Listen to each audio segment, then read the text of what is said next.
Ooh, are we live? I think we're live. Hey, how's it going, everybody? Back once again here to talk about yet another episode of season 2 of Breaking Bad. How's it going, T? How's it going at Paul Babcock? So, yeah, definitely excited to talk about this one for sure. One of my favorite episodes, bar none, in the entire universe of Breaking Bad, and I am definitely telling no tales out of school here because the none other than the actor Aaron Paul also said himself that this was his favorite episode in the entire catalog of all episodes of Breaking Bad, if I'm not 100% mistaken. So, yeah, this was a pretty, again, this is one of those episodes that I've definitely seen many, many times before. It's not like Peekaboo, which I hadn't seen in quite a while before I talked about that episode, but this episode is definitely one of my favorites, and I just absolutely cannot wait to talk about this one for sure. It's funny, actually. I was listening to the Insider podcast for this episode prior to me talking about this in this sort of retrospective format that I'm about to do, and I was actually hoping to hear a lot of details surrounding the story and the sort of the thematic approach to writing the plot of this episode. But what was actually quite funny is they focused primarily on talking about the filming of this episode and all of the very minute details that went into the production and creation of this episode. So it's actually, a little bit different than what I usually talk about when I review an episode here of Breaking Bad. But it was actually quite interesting to learn a fair bit of a trivia, I guess you could say, surrounding the production of this episode, like how this episode was absolutely intended to be a bottle episode. How's it going at Hine?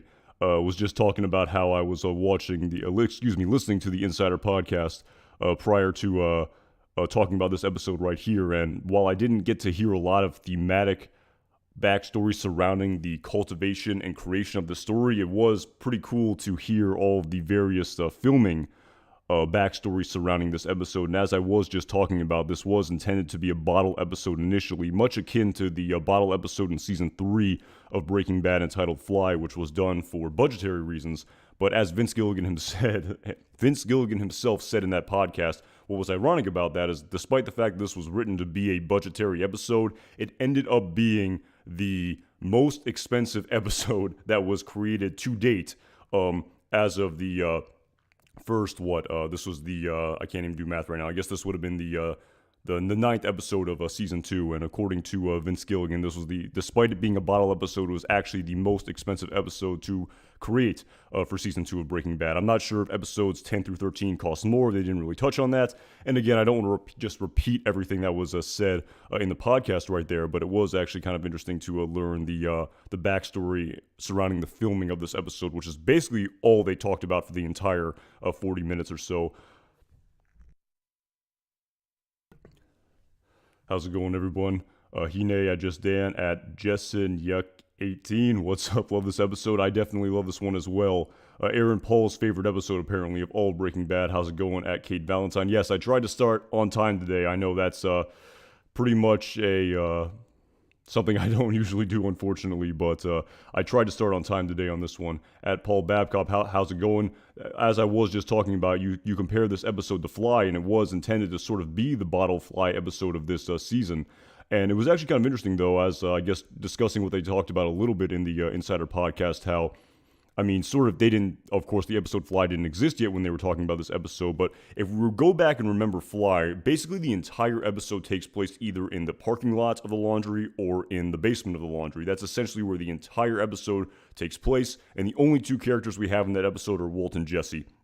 We hear Skyler's voice, I believe, at the very beginning of the episode singing the lullaby to Holly, and of course the beginning and the end of the episode are bookended by Walter White going to bed, waking up to go to work and then going to sleep at the end of the night in his bedroom. So that really was a bottle episode. Really only two characters and a gun's voice, and really two locations, the laundry and Walter White's house. But with this episode, despite what I want to say 75% of the episode taking place in the desert, there are a fair bit of additional scenes that we see and a large amount of characters compared to the episode Fly, where we get to see the entire family at the very beginning of this episode and the very end of this episode. Not to mention, we also got a scene of Saul Goodman in this episode as well, at Saul Goodman's office. So we're at Dr. Del Cavoli's office, we're at Saul Goodman's office, we're at Oncology Partners of New Mexico, It's all over the place. So it is kind of funny how, I guess, for budget reasons, they thought it would be cheaper to just, okay, we're going to film this out in the desert. It's just one location. It's not going to cost very much. But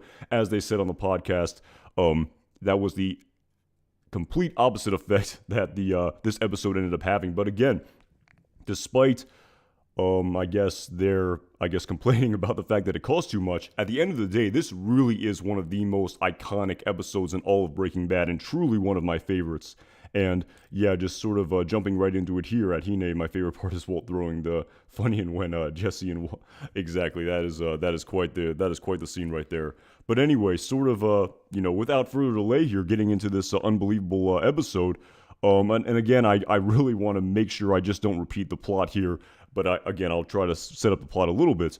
But at the very beginning of this episode, we see Walter White at the Oncology Partners of New Mexico getting his PET CTE scan. And the premise of this is to see whether or not the radiation therapy that he had for his chemotherapy at the very beginning of season 1 of Breaking Bad has had any effect in shrinking the tumor. And of course, we see some back and forth between his family here. And while I don't want to repeat all the dialogue that's being said in this scene, the more thematic element of the scene is that we see Walter White with his family here. And of course, we all don't need to be reminded of the fact that this is apparently, according to Walter White at this moment in time, the reason why he is undertaking all of these nefarious and illicit activities, allegedly for his family. So again, what's the word is sort of escaping me here? It's very metaphorical, it's very thematic, it's very symbolic that Walter White and his family are all here waiting for his scans, for his lungs to see if the chemotherapy has had any effect, and that's sort of the main symbolism that I take away from this scene without wanting to repeat all the humor and other sort of various elements of dialogue that were interjected at the very beginning of the scene. And speaking of the humor and the sort of lighthearted nature of the very beginning of this episode, of course, it takes a little bit more of a dark turn at the very end when Walter White sees what he thinks are, or at least when Walter White sees his interpretation of his scan and he misconstrues the tissue inflammation for a large tumor's cancer growth. What's actually quite interesting about this episode is that it really does start out rather almost whimsical. That might not be the right word, but it's very lighthearted and it's very funny. There's so much humor in this episode. The back and forth between Walt and Jesse in the desert, leading all the way up to the battery dying and everything that transpires after that. It's so funny. It's so lighthearted. It's a hilarious episode. But what's the grand irony in all of this is about halfway through the episode, the final 2/3, a little less than 2/3 of this episode, the episode then gets very, very dark. It takes a very dark turn. And as I've talked about in Breaking Bad, how despite the fact it's a drama, there's so many comedic elements. One of the reasons why I love this episode specifically is because it really is the best of both worlds, where we see the humor, we see the lighthearted hilarity that this show encompasses, but we also see the very dramatic, well-written, intense scenes that encompass the second part of this episode as well. So that's something that I definitely noticed when I was rewatching this episode for the 30th time, is that the show takes a really dark turn. This episode specifically takes a really dark turn about halfway through, and I love the way that it was written, and I love the way the episode ebbs and flows, and you really identify with those two characters that are just marauded out there in the desert for an entire whole day, and it's just basically an entire day. So yeah, but anyway, getting into it here, we then see Walter White get his scan results, and a very critical piece of dialogue here is that he won't be able to get the results of his scan for a week, which gives Walter White the time and the opportunity to concoct this plan and go out in the desert and cook his, however it was, I believe, I can't even do the math right here, but 19 pounds, 19 bags, about 2.3, so around, 40 pounds of methamphetamine that they cook out in the desert. But of course, despite Walter White not being able to get his results of his scan immediately, he sees a brief glimpse in the reflection of the glass of a framed image, where we can see, if I can sort of find this, I'll never be able to find it, unfortunately. Oh my goodness gracious. How there we go. So he sees in the reflection his scan, he sees this big mass right here on his lung, which he misconstrues for the growth of his tumor, but of course with the benefit of hindsight, it's just tissue inflammation from his radiation pneumonitis. And this is the literary vessel by which he realizes, or at least believes in his head, that he has very little time left to live, that this diagnosis, 42 pounds, so thank you at Jessen Yank 18, 42 pounds, the amount of meth they cook out in the desert. But this is the literary vessel by which Walter White realizes he has maybe just a few weeks to live, and he wants to make sure that his family is left with something prior to his demise, which of course was the entire intention of all of this at this moment in time. Of course, I don't want to jump too far ahead in respect to Walter White truly sort of coming to terms with the fact that he ended up doing this all for himself. And we have to remember, in respect to the sort of the premise of growth, decay, and transformation, despite Walter White coming to that realization in the very final episode of Breaking Bad, I really do think at this moment in time he truly does believe that he's doing this for his family, and that is the sort of the motivation by which he decides to go out in the desert for 4 days straight and cook meth with Jesse Pinkman. So very interesting opening salvo, I suppose, that was written here at the very beginning of this episode, and it's trying to sort of use the benefit of this. Is actually quite a little bit eerie to stare at for an extended period of time, but it's I remember sort of going back and thinking about the very first time I watched this episode, and I did wonder if this really was the big mass of tissue, of the sort of big mass of the tumor that he saw here in the reflection of his PET CTE scan. And I don't know if I was expecting the sort of bait and switch here where this ended up being rather benign and his tumor mass had shrunk by 80%. I don't really remember what sort of thoughts I had initially when the very first time I watched this episode, but I really, like I said, this is one of my favorite episodes of this entire universe of Breaking Bad, and Aaron Paul has a very good taste, in my very humble opinion.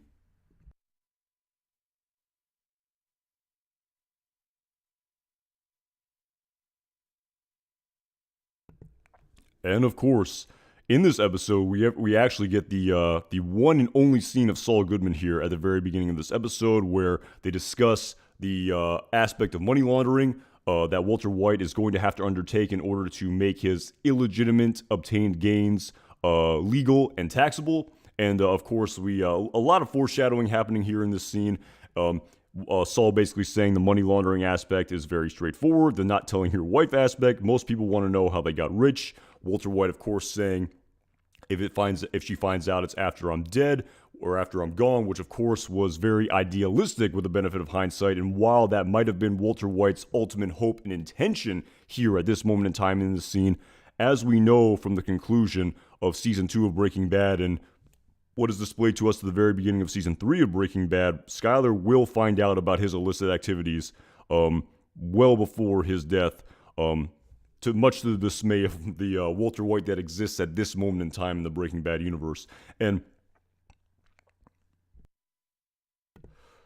pardon me, but of course, before we sort of get back into the main theme and plot of this episode, I do want to sort of go off on a little bit of a tangent here when Saul Goodman says, "How long are they giving you?" And Walter White says, "Weeks, maybe." He then says this very interesting piece of dialogue that I think I can play if I don't play too much of it, where he says, "Oh, that's a shame. I was hoping we could make some real money. Oh, well," again, my terrible acting read of that piece of dialogue. Hopefully I can play it really quick here just to sort of exemplify what Walter White was discussing with Saul Goodman and Saul Goodman's reaction to this information that his business partner, I suppose, that he just went into business with is likely going to meet his demise in a mere matter of time. So let's see if we can play the scene real quick. Maybe. Sorry to hear it. I was hoping we could make some real money together. Oh well, look. So yeah, that's actually I really thought about that scene a lot actually when I was rewatching this episode, and of course, it all stems from the story of Saul Goodman and Jimmy McGill that was displayed to us over the course of Better Call Saul. And as I discussed in the previous episode that I reviewed, Better Call Saul, it really was, with the benefit of hindsight, all the actions that Saul Goodman undertook over the course of Breaking Bad really seemed to be just emotional coping, as I discussed in that previous retrospective, where he could not deal with his own emotional distress that he was experiencing following the separation and ending of his marriage with Kim Wexler. I apologize with the coughing there. And all the actions that he undertook were basically just emotional coping. I don't want to go too much into it. I discuss it more in the previous stream, but it is kind of funny how he just seems so nonchalant and so cavalier at this point in time, saying, oh well, I was hoping we could make some real money together. And while at the end of the day, as I've definitely discussed in the past, it really wasn't about the money. The money was just a vessel by which Saul Goodman basically was using to cope with all of his emotional distress, as I was saying. And of course, with the benefit of hindsight, it definitely, in the moment, it may have seemed as though Saul was thinking, whatever, it's no big deal. I do all sorts of these scams, and I guess he does that to an effect. But What's rather interesting about this, with the benefit of hindsight, is that we know that it's basically just Saul saying, I was really hoping that I could use you to help me deal with my emotions for a longer period of time, and I guess it's only going to be for a very short period of time. Oh well, once you're dead, I'll basically move on to something else. That's basically a little bit of a tangent that I wanted to go on here in this episode. And of course, as I actually forgot to mention in the previous stream, it is pretty crazy how that one piece of throwaway dialogue from the previous episode, Better Call Saul, from season 2 of Breaking Bad, where Saul says, Lalo didn't send you, no Lalo, it wasn't me, it was Ignacio, he's the one. As Vince Gilligan said on an episode of the Better Call Saul Insider podcast, when that was written in the episode, it meant absolutely nothing. It meant nothing. It was just complete throwaway dialogue. It meant nothing. It was just something that was written into this episode. But of course, after Better Call Saul was concocted as an idea, the entire universe of Better Call Saul was just spun off in that one piece of dialogue. It's such an amazing scene to think about with the benefit of hindsight.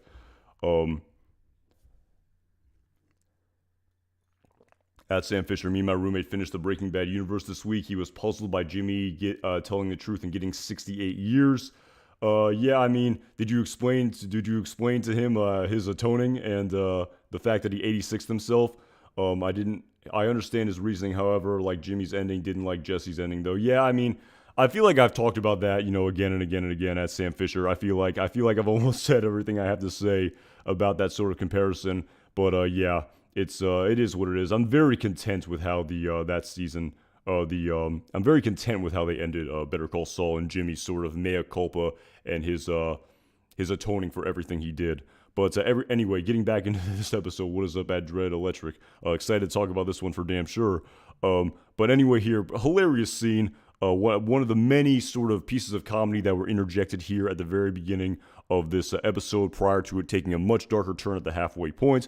But again, when Saul says to, again, I almost want to see if I can play this scene as well, but I mean, I probably actually shouldn't, but that scene when Saul asks, well, how much money are we laundering at this moment in time? And he says, at this moment, $16,000. And Saul gives him that sort of look on his face. How long have you been doing this? And of course, again, with the benefit of hindsight, my mind immediately going a million miles a minute, always thinking back to the plot of Better Call Saul. We have to remember in the episode entitled Bagman, Jimmy McGill, Saul Goodman, was carrying around 2 duffel bags full of $7 million of Lalo Salamanca's bail money prior to him meeting with Walter White here in this scene. I mean, $16,000, that's nothing. That's a bacterium, to quote his own words. It's too small. It's nothing. It's meaningless. It's ridiculous. $16,000, really going around to mock him here, showing him that 75% of $16,000 minus a 17% fee is what, $960. Congratulations, you've left your family a secondhand Subaru. I mean, it is, again, with the benefit of hindsight, really telling just how inconsequential of an amount this money is right here that he's dealing with when he's talking with Walter White. And again, I feel like I discussed this a lot during the 6th season of Better Call Saul, and again, I feel like I could go off on a 3-hour tangent here just on this one quick few-minute scene that contains Saul Goodman, but it's really something to think about here when just to sort of, again, we don't know what was going through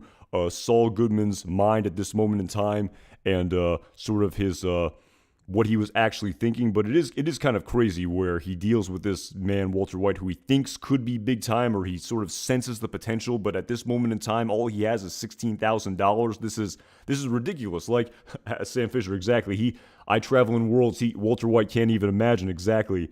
and the cartel is putting up $7 million just for bail. And that's not even a fraction of all of the money the cartel has, and all you have after everything, the blood, the sweat, the death, the turmoil, the suffering, all of that, you have $16,000. That's the entire sort of market capitalization of your empire is $16,000. It's ridiculous. This man is an amateur at this moment in time. It really is true. It really rings true, all of the dialogue that Saul Goodman said in that final scene of season 6 of A Better Call Saul, and it's definitely just something I thought about when watching the scene. And of course, when hearing this, Walt says we'll just have to cook more, a lot more. And Saul, of course, says, yeah, that's my legal opinion. Make hay while the sun is shining. And of course, we then immediately cut to, I guess, what is the next night, that same night when Walter White is lying in bed, likely going over his head what he's going to do, the lie that he's going to concoct in order to justify himself going out and leaving his family for 4 days. And of course, following Skylar, again, I'm trying not to repeat too much of the dialogue here, but following Skylar saying we should go do something this weekend, get our minds off the test results, Walt then says that he should go see his mother because he hasn't told her that he has cancer. Of course, this is sort of the guise and the ruse that Walter White uses in order to justify his alibi. And again, while there's a little bit of back and forth here, which will sort of explain why Skylar won't really contact Walt and sort of understands why Walt has to do this, she, of course, also can decipher by his actions here that he's feigning that he's going to do this weekend, that he's expecting the results of the scan to be bad. And Walt, of course, saying that we have to be realistic here. Despite you wanting me to be positive, we have to be realistic. And the real sort of money shot piece of dialogue here in this scene is that despite Walter White preparing for the worst, and we can really see throughout this entire episode, he really thinks he is on the border of death.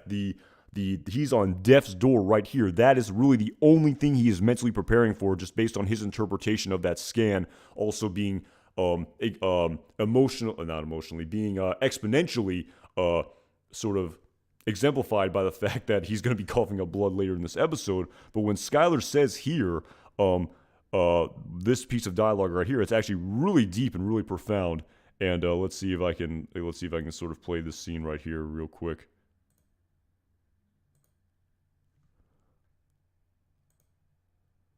Let's see if I can play this. I actually think the news from the scan is going to be good. Perhaps you should prepare for that. I mean, such a powerful piece of dialogue right here, because it's 100% true that Walt thinks he's going to die. And again, while we don't know, and I actually read a lot of people's interpretations of this very final scene when Walter White punches the paper towel dispenser at the very end of this episode, despite the very positive news, I think it's very, very telling where Walter White, when she says, I think the news of the scan is going to be good, you should prepare for that. The grand irony in that is Walter White really isn't preparing for that at all. He is not preparing for the fact that he's going to live much longer than he thinks he's going to live. And I think a large component of his anger that maybe sort of comes through at the very end of this episode has to deal with a little bit of that realization that he's not going to be able to, it's going to be harder and harder and more difficult for him to hide this second life persona that he's living from his family for a longer period of time.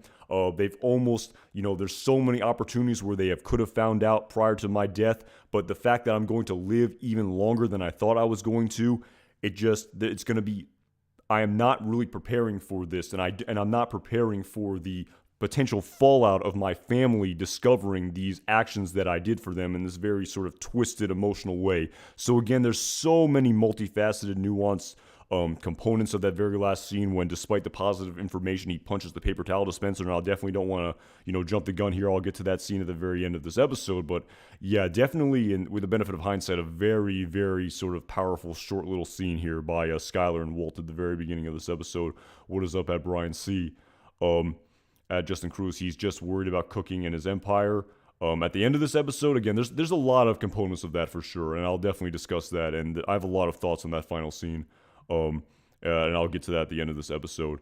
But of course, following this, we see another scene of the afterglow, to quote Vince Gilligan, where we get to see again Very, how do I put this? Again, very sobering, very emotional, with the benefit of hindsight, for lack of a better term. Very sad scene to see these two young people who are, young and in love and, relatively innocent, and they're, a young couple in love. This really is the climax of their relationship. Unfortunately, just based on everything that's going to happen after this, it's all going to go downhill from here.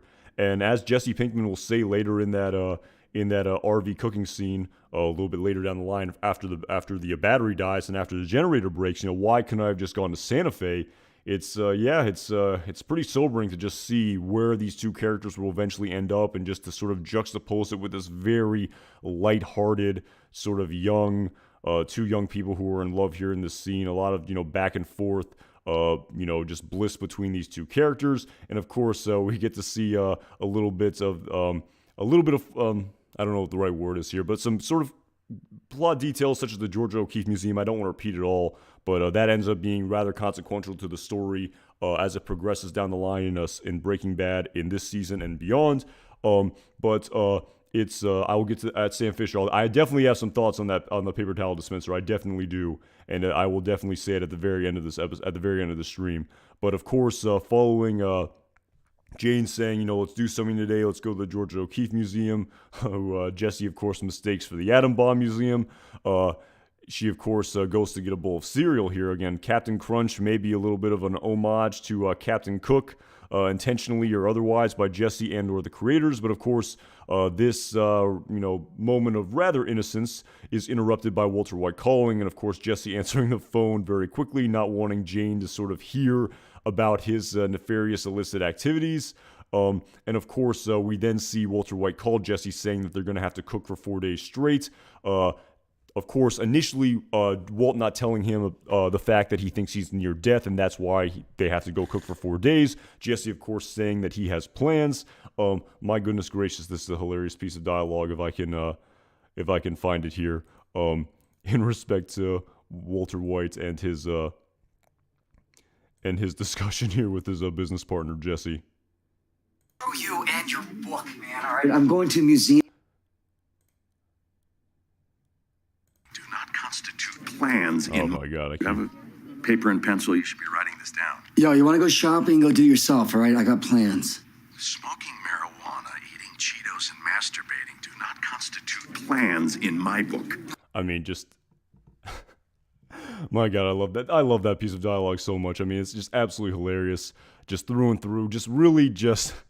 Really embodies and exemplifies how Walter White feels about Jesse Pinkman, and how, despite the fact that there's a level of emotional respect towards Jesse, there is a lot of condescension that is directed his way as well, in my humble opinion.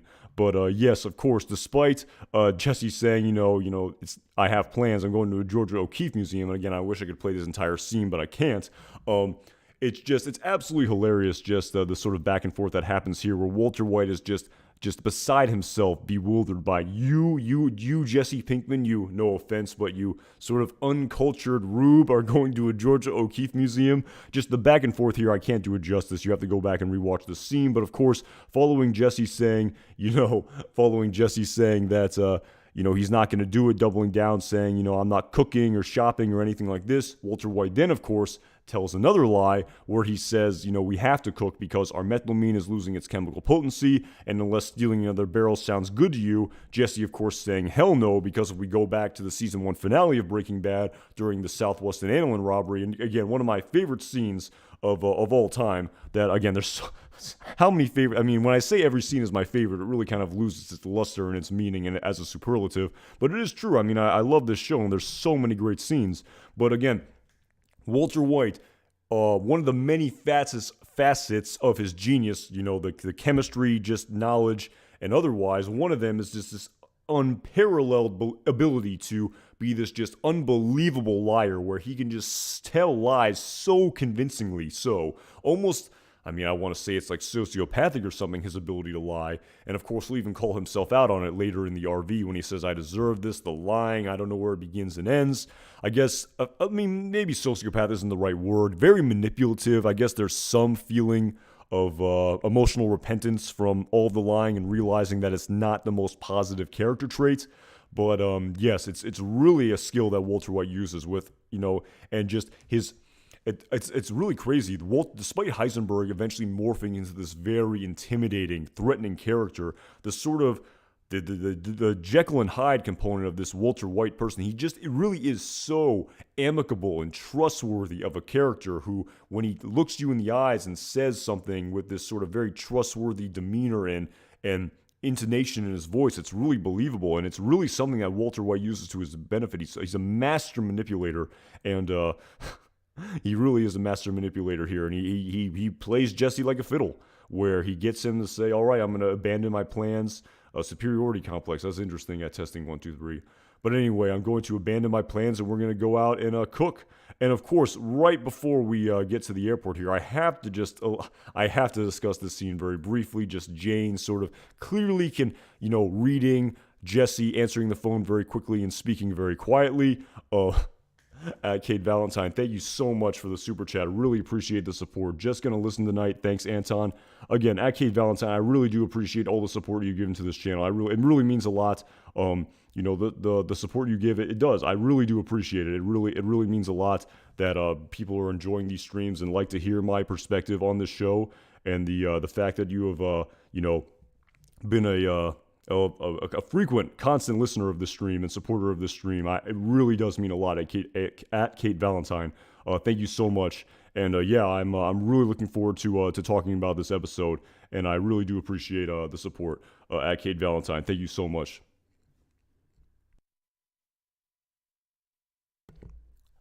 But yes, getting back into this episode right here, I have to discuss this scene. I have to discuss it. And again, Jane.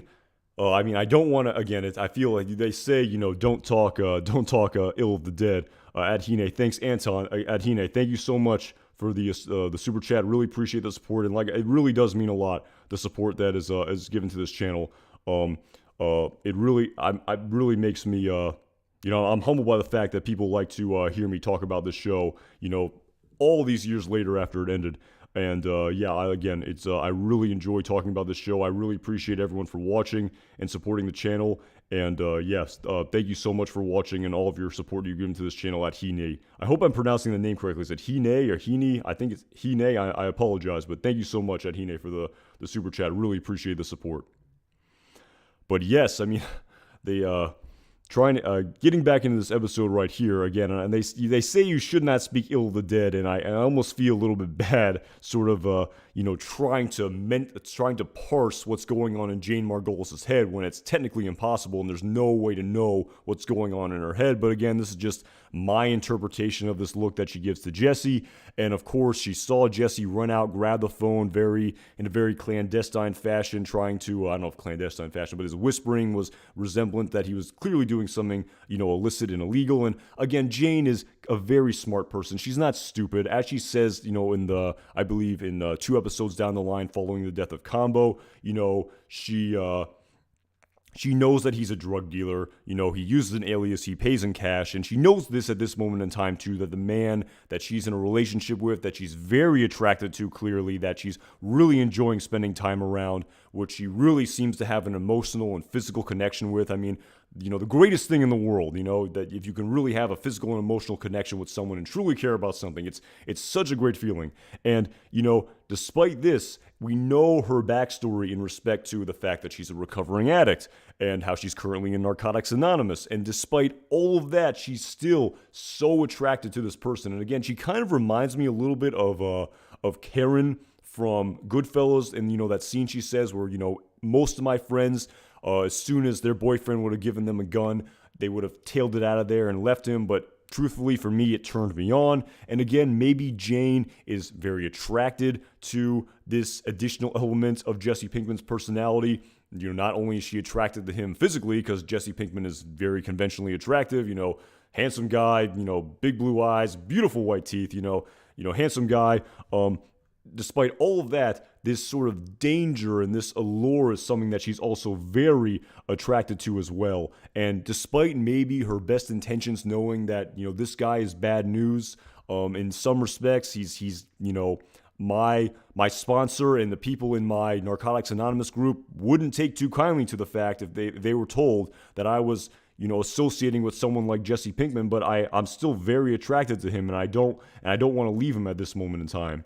And of course, the very grand sad irony in this storyline is that down the line, following the death of Combo, when Jesse is clearly emotionally distraught, has already resorted to using methamphetamine to deal with his emotions, as is Jesse's, MO. Despite Jane trying to talk him off the ledge, saying, you don't have to do it, it's not going to make it better, we can go to a meeting. Despite all of that, Jesse says, no, I'm going to do what I'm going to do, just leave.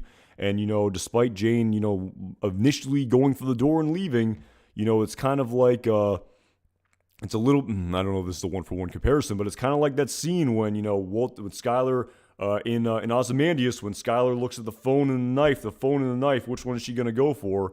She goes for the knife. So it's at Hina. Yeah, I mean, how can I be distracted? But how can I not notice those beautiful white teeth from a meth user like that? So, I feel like aren't nice teeth an attractive feature at Hine? Aren't most people attracted to nice teeth? Wouldn't if he had teeth like Spooge, wouldn't that make him less attractive by definition? At Hine, I'm no sort of anthropologist or anything, but I feel like don't people find nice teeth attractive? Is that a weird feature?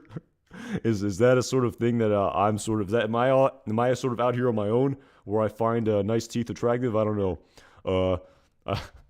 Threw me off my game there a little bit at Hina. That is funny though. But yes, where was I? Yes, but anyway, Jane again. She does this for whatever reason. We don't know why she made the decision. Maybe because she really did. As Jesse said in the very final episode of this season, when Walter White finds him in that meth house, I loved her. Maybe she really did love Jesse, and I don't know. It's such a dark sort of sad thing and sort of sad rabbit hole to go down, and we're really jumping the gun here. And of course, that storyline doesn't happen for a couple of episodes, but definitely just something that I thought about. At Jessica, danger begets danger to an extent. I think you're onto something there. I think that's for sure. And again, as I've said, and is sort of the constant battle here, as much as I would like to know what is going on in these characters' minds, unless it is explicitly stated to us, we don't know. Again, even if one creator will say something, another creator can have a completely different perspective. So if it's not outwardly stated in the show, I guess it's left to the interpretation of the audience. But yes, I went off on a little bit of a tangent there, that's for sure. And with this very powerful, intentional parting final shot of Jane Margolis here at the end of this episode, last name currently unknown if I'm not mistaken. But yes, we will then go back to the main A storyline here in this episode, where while Skylar drops Walter White off here at the airport, basically saying, you can call me, if you need anything. And of course, Skylar's saying what, and risk talking to your mother, sort of using this as a literary vessel by which explaining why, Skylar wouldn't even call Walt for 4 days. Kind of, I guess, you would imagine that a couple would sort of check in with one another at least once. But again, sort of explaining why Skylar wouldn't want to do that. This sort of last parting kiss that Skylar and Walt share here. I almost sort of view it as the isn't it like the kiss of betrayal, the kiss of death? You just sort of think about what's happening here, about how Walt is absolutely lying to her and betraying her trust. And yes, while it's allegedly done for her own best interest, at the same time, he is lying and he is emotionally betraying her in the scene. So yes, it's sort of the kiss in The Godfather. I actually haven't seen The Godfather, so that's probably not the best example. But it's sort of the kiss of death here. The kiss of Judas, right? Is that too biblical, too sacrilegious? But yes, that's sort of my interpretation of this last parting shot here, where Skylar drops Walt off at the airport. He initially goes in, and of course immediately comes out to seeing the RV pull up here in the parking lot, or not the parking lot, in this pulling up here to the departures zone in the airport here. And my goodness, Walter White's expression here when he sees this RV, my goodness, absolutely hilarious, really exemplifying the lighthearted nature of this episode. And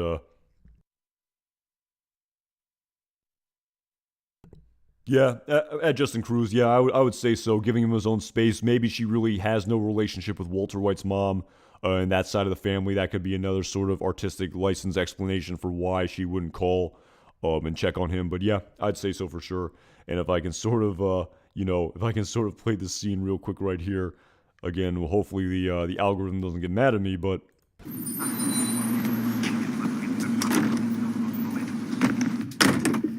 You brought a meth lab to the airport. What? You said we were in a hurry. I saved us a trip. Oh man, I mean, there's again really just I mean, again, it's such the sort of. I remember the very first time I watched this episode where it's something that I noticed for sure. It's so funny and lighthearted, and there's so many one-liners and jokes in this episode, and it really is one of the most comedic episodes of all of Breaking Bad. In this at the first half of this episode, but the unbelievably dark twist that it takes, where these two characters are basically thinking they're going to die out here in the desert. They are stranded, they are dehydrated, they are just pushed to the brink of mental and physical exhaustion. It's quite the sort of, the juxtaposition here. That's the flip that really switches halfway through this episode. But yeah, again, a little bit of a trivia here. I don't want to repeat it, but is kind of funny the trivia they talked about in respect to this scene here, how Aaron Paul really was driving this RV. You can go and listen to the Insider podcast if you want, but at Sam Fisher, this is the only donation I can give this stream. Do you think Walt got better at lying or told the truth more later in the series? Love the content. Thank you very much for the super chat at Sam Fisher. I really do appreciate all the support you've given to this channel. And again, and any support is really appreciated. It really does mean a lot. Just any amount of support that you're able to give, I really do appreciate. Again, just the appreciation that you show this channel, I really do. It really does mean a lot. And do you think Walt got better at lying or told the truth more later in the series? Love the content. I guess, I don't know. I feel like the lying just really never stopped. I mean, it was just lie after lie after lie. I would have to sort of think about it. I haven't watched season 5 of Breaking Bad in quite a while. I've really been focusing on these first couple of seasons, but yet, I mean, the lying just never stopped. I mean, it was just lie after lie after lie, half-truth after half-truth. I don't know if he got better at it per se. I feel like it was just such a natural ability that he seemed to have. And again, we don't know if he sort of lied his entire life at Sam Fisher, or if this was something that was sort of laying dormant inside of him, and then this cancer diagnosis and this awakening that he had following his 50th birthday is what sort of made this lying come out in the manner that it did. We don't really know. I don't know if he got better at lying per se or told the truth more later in the series. I mean, I'm trying to remember if he was more truthful later in the series. I feel like he could be more truthful because he had to lie more at the beginning of the series prior to Skyler getting cued in, because prior to Skyler discovering in season 3 of Breaking Bad, and eventually following initially being put off and saying, I'm divorcing you, and of course initially then later flipping the switch completely and becoming a partner in all of this, that the fact that he didn't have to lie to Skyler as much anymore, I guess, made him lie less. But at the same time, I go back to the episode entitled Rabid Dog, where he's not telling Skyler the full truth about how he's meeting with Saul and Kubi in the parking lot to discuss the whereabouts of Jesse Pinkman, when he comes in and pretends like, oh, I was just the ice machine, that dang thing was not working and busted. So he still always tells lies. And I don't know if that means he's getting worse at it or anything, but I think Skyler is just able to sort of sniff out the lies more. And that's an interesting question you ask. Did he get better at lying or tell the truth more later in the series? I would say by definition, the fact that he wouldn't have to lie to Skyler anymore would by definition say he told the truth more than he did in the beginning of the series. But at the same time, like the example I used in the episode entitled Rabid Dog, he still lied in that episode to Skyler when he was going off and doing these more illicit things and not really cutting her in on the murders and the hits and all that sort of nitty-gritty that comes with the meth empire business. And Skyler was more of the bookkeeper, if you will, at Sam Fisher. So again, I don't know if he got better at lying. I just feel like he was always very good at it. That's sort of my interpretation. It's an interesting question. It's something I've actually never thought about at Sam Fisher. And I do appreciate that you love the content, man. It really does mean a lot. So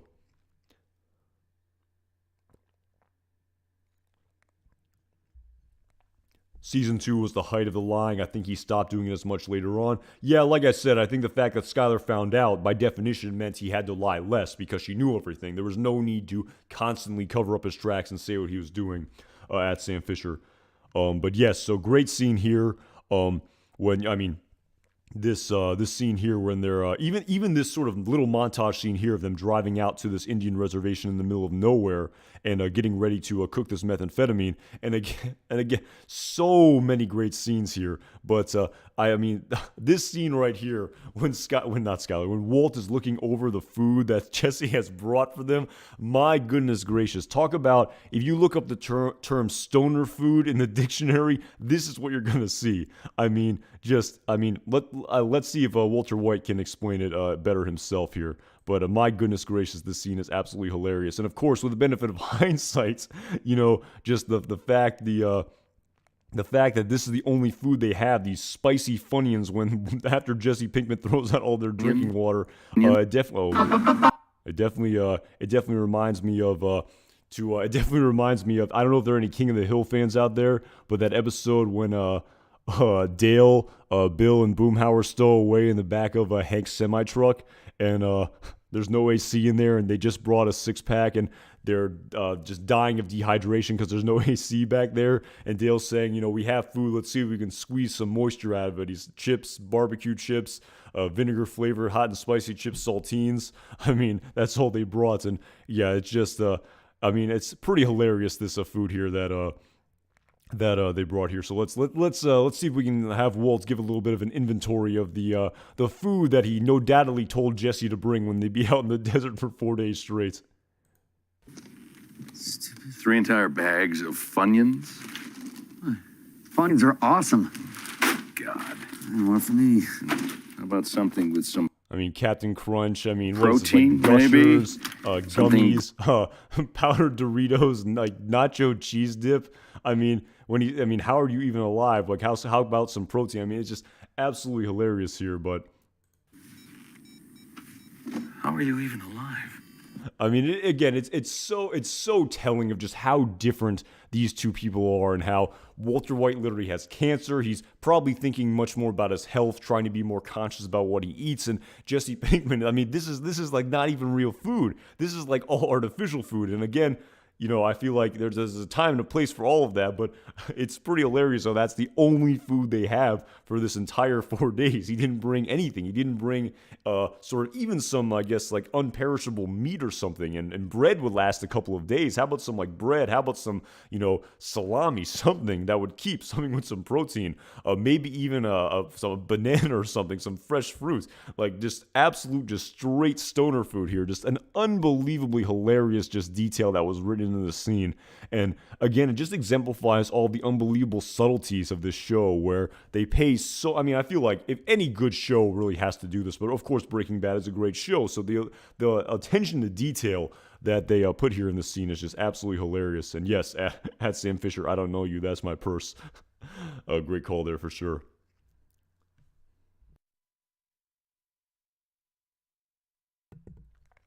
And of course, this scene here then sort of sets up the backstory of what's going to happen here later in this over the course of this episode. Again, I don't want to repeat all the dialogue. We hear the dialogue about how Walt has a signal and Jesse doesn't. Of course, Jesse likely wanting to call Jane, but Walt says that his wife checks his phone records. We learn that this is the only drinking water that they have for the entire 4 days. A very critical piece of detail here that's displayed to us in this scene that's going to be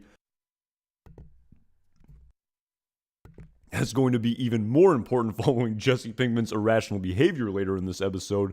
This 10 gallons is all they have. And of course, following this, they then proceed to get ready to cook. And of course, Jesse Pinkman, instead of throwing the keys on the counter, he decides, Walt then says, no, that's our workstation. How about you put them somewhere where we won't lose them, because we're a million miles from nowhere, and that's our only set. Of course, Jesse then makes the unbelievably stupid decision of sticking them in the ignition, and by doing this will well, I guess, again, the fact that the buzzer is buzzing means that the battery will be going off the entire 4 days. And, of course, eventually the battery is going to die. And this, of course, foreshadowing what is to come later in this episode.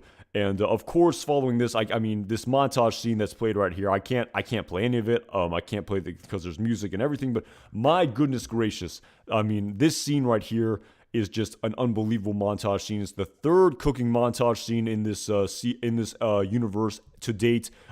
As of this point in the episode, if I'm not mistaken, we got the first one in the RV with the very initial one, this sort of dead fingers talking. If that was the initial track in the pilot episode, we then saw the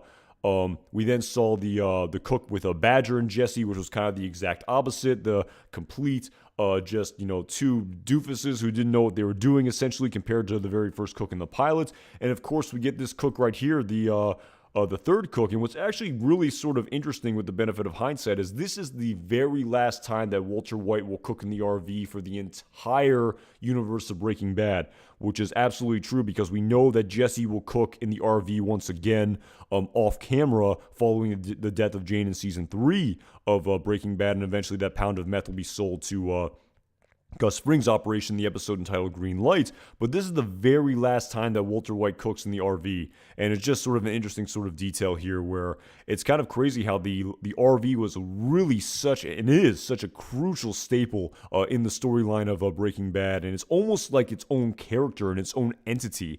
And again, to really sort of jump the gun here, because, when discussing this montage scene, when it's finally destroyed, overlaid to that Spanish song, in the episode entitled Sunset, it really felt, one by one for this episode at T of this montage scene. But when that RV was finally destroyed in the episode entitled Sunset, set to that very somber Spanish music, it really was a powerful scene. It was almost like you were seeing the death of the character when this, this very crucial element of the story had to be destroyed by the nature of the story that was crafted and Hank eventually stumbling on the RV. But yes, it was actually kind of interesting to think about how I didn't realize it, when I was, of course we didn't realize it at the time, but this is the very last time that these two characters will cook together in the RV, and this is the last time that Walter White will cook in the RV, the Crystal Ship, exactly, shout out to Jim Morrison, one of the best to ever do it, a big Doors fan. But yes, Jesse will cook in this RV one more time, if I'm not mistaken, following the death of Jane next season. And yes, it was a very, very great montage scene. Of course, I can't do it justice, can't play it, just got to go back and watch it. Great scene. Of course, we get that one quick shot of Walter White coughing. That's the one aside to juxtapose the relatively upbeat nature of the rest of the montage scene. There is that brief shot of Walter White coughing that foreshadows where the story will go later down the line. And of course, following this, we then learn, as was pointed out to me by Justin Yek 18, I believe, that they end up cooking 42 pounds of meth here. Roughly 42 pounds. It was 41.8. Give it 42. 40,000 a pound. Minus distribution charges is $672,000 each, right on the border of Walter White's goal of $737,000. With that $16,000 he has, it's about $700K. So once they sell this batch, that's basically what Walter White needs to leave for his family in his mind at this moment in time. Of course, with the benefit of hindsight, where we know that Walter White's mental state is forever morphing and shifting, and it's eventually more and more revealed to us that it's not about providing for his family. It's more about his own pride and his own ego. That's why he's eventually going to turn down, almost 10 times that much down the line in the episode entitled Buyout in season 5 of Breaking Bad, where he doesn't accept a $5 million buyout, which was, more money than he could have ever dreamed of at this point in time. And of course, great celebratory scene that happens here between Walt and Jesse. And of course, this very brief, I guess, moment of happiness is then interrupted. Oh, again, prior to that, of course, the generator dies here, which of course is the premise by which Jesse says, perfect timing, we're done cooking. Walter White says, where's your ambition? We still have 15 gallons of methylamine left. And of course, Jesse is saying, we're way ahead of schedule. I don't have to take you back till Tuesday. We can at least take the night off. There's got to be a Denny's out there somewhere. Grand slam, hot shower, bed. My back is killing me from sleeping on that piss poor cot. And of course, we do know that despite them not being able to go right here at this moment in time, based on what was revealed to us in the El Camino movie over here, we know while they didn't end up at a Denny's, they did eventually go to a diner down the line, and I actually will talk about that scene a little bit down the road. But yes, despite Walter White's initial objections and wanting him to continue to cook, him realizing, we can take the night off. We have 42 pounds here. We've earned this. We've earned this one moment of celebration. And of course, this brief moment of just happiness and bliss, this unbelievable high. We did it. We went out in the Indian reservation. We cooked 42 pounds. I'm going to make my family all this money. I can finally just sit back and relax and enjoy this for a day before we, strap it back on and strap up the sizzle and glass up the rest. But of course, following the humor will continue for a little bit longer, but all of the positivity that we see in this episode is then immediately interrupted when Jesse finds out that the battery is dead.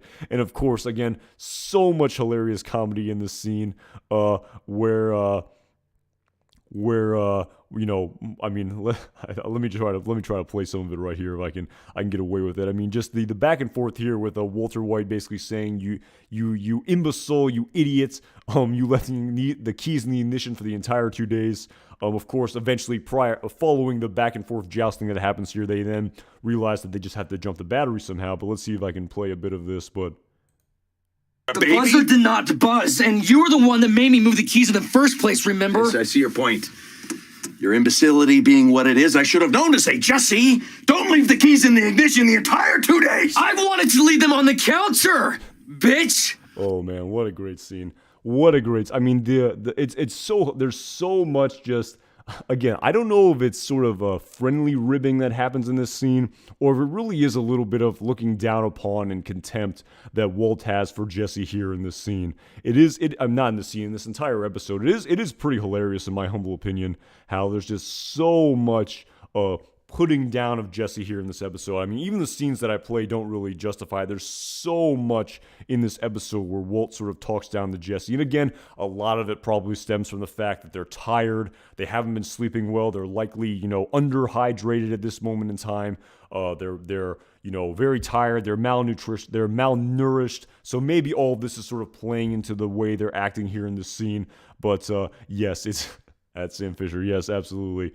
Getting ahead of ourselves here. But yes, it's definitely something I noticed here in the scene. But of course, again, so many great scenes here. I wish I could talk. I mean, there's so much comedy here in this episode. I can't really talk about all this. Even the scene here where Walt siphons the gas. And of course, they siphon the gas from the RV because the generator is out of gas. So they siphon it from the RV. But of course, Jesse's not paying attention. He spills gasoline all over the generator. And of course, they then want to use the generator to jump the battery, as you would if you're going to jumpstart a car with another car battery. But of course, with Jesse and Walt probably at the same time for dehydration reasons and otherwise, not realizing that there's gasoline all over this generator. Walt saying, you really got to pull, not like a girl. Of course, eventually Jesse turns it on, but of course the ignition then ignites the rental generator and it sets on fire. And of course, following this scene, we then see Jesse proceed to dump out the remainder of their drinking water on this generator, completely destroying it. I mean, just this, all of the electrical components of this generator just completely destroyed. We dump out the last of their drinking water on this generator. And again, Walter White's expression in this scene is just unbelievable, where oh my goodness, I can't do it justice here, but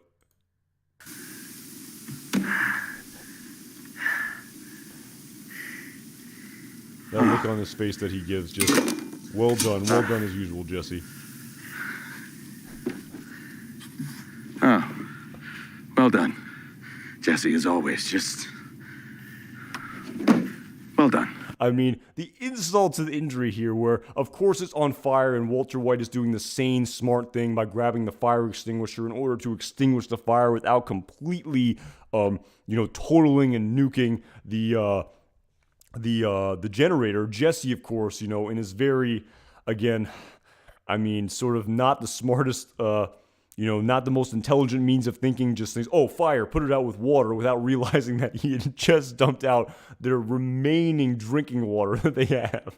They are stranded in the middle of the desert, and what you decided to do was dump out the rest of your drinking water. I mean, it's just absolutely unbelievable, this scene. Yes, well done, John Dillman, well done, exactly. And it's actually kind of funny. It's later down the line in this episode, when Jesse gives that dialogue where he says, we have to build something different, like we have to build a dune buggy or a signal flare with rocket fuel or a robot or build another battery. Jesse, I feel bad for Jesse. It is kind of funny where, again, sort of jumping the gun here a little bit. I guess I can sort of jump the gun a little bit here prior to the scene when Jesse says for them to build a new battery. But this scene here just really exemplifies the sort of, oh my God. I mean, I don't even really know how. I don't know sort of an uncondescending way to say this, but it really sort of just exemplifies the sort of, oh my God. I mean the how dense Jesse is in some respects, and it is kind of funny. I was listening to the Insider podcast where they were talking about the scene when Jesse says a robot. When Walter White says, you said it yourself, what are we building? A robot. And they talked about that because that scene was literally ad-libbed, and it was not in the script, and it was something that Aaron Paul concocted as being much funnier than the original dialogue was supposed to say what, but on a later take, he thought it would be way funnier if he said a robot. And Vince Gilligan, following them talking about this scene, said the reason why this scene is so funny is because Jesse's being absolutely serious here. He's not joking. He's not trying to get a ruse out of Walter White. He genuinely thinks that Walter White is saying we're building a robot. That's sort of how, dense Jesse comes across. I think that's the word that Vince Gilligan used here. So get mad at him. Don't get mad at me.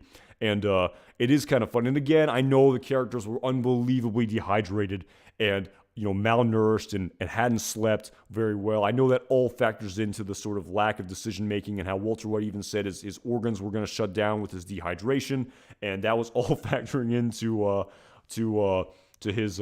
him saying, him really thinking that they were going to build a robot instead of a battery. But it's actually kind of interesting. Vince Gilligan mentions that exact scene and sort of talks about sort of Jesse here. So let me see if I can play this from the Insider podcast. And I just thought, wow, this is an amazing show to work on. And God bless him, because I think it's one of my favorite lines of the whole series. It's awesome. But, Aaron gives such a great performance on that line, too. It is so believable the way he's so innocent. Well, this is the thing. This is the thing. This is why I love it so much. It's not a joke. He means it. Yeah, exactly. I mean, that's why it's so funny. I mean, that's why Brian and Aaron are so, and Anna and Dean and Betsy and RJ, that they understand their characters, and none of them would just have a funny line that was sort of chaotically, had nothing to do with the character, it was just for a laugh. I mean, that is funny because Jesse is, God bless him, we love him, and he is often that dense. Well, Vince, you're speaking. I mean, and this sounds so conceited, but it's like, again, when I think about my sort of displeasure of Jesse Pinkman in a lot of respects, and his sort of the way his character is viewed. And again, that really was very illuminating for me when Vince Gilligan said, Jesse, God bless him, we love him, but sometimes he really is that dense, and it is something that I feel like I have to remember. I mean, it comes across as very condescending in my opinion to say, well, Jesse is just sort of ignorant. He's innocent. I mean, that's the way they sort of painted his character. I mean, it was intentional that they gave him the last name Pinkman. Pink being the color of innocence, the color that Holly wears, and despite Jesse being the way he is, the way the show was trying to craft him and cultivate his characters, that he's, he really is, again, a lot of it isn't meant to be nefarious with Jesse. A lot of it just comes from ignorance. He's really innocent at the end of the day. So that's definitely something that sort of has made me have a much softer approach to my perspective of Jesse Pinkman's character, where, maybe I was, initially a little bit too hard on him in many respects, especially in the way his ending was crafted. But again, I sort of understand what Vince Gilligan is saying there in respect to his, naivete and his sort of just the nature of Jesse Pinkman's character, of the person who he is. And At Sam Fisher, Jesse is so smart we can't understand his ways. I mean, he has other sort of intelligence. I mean, he's very good at cooking meth for what that's worth.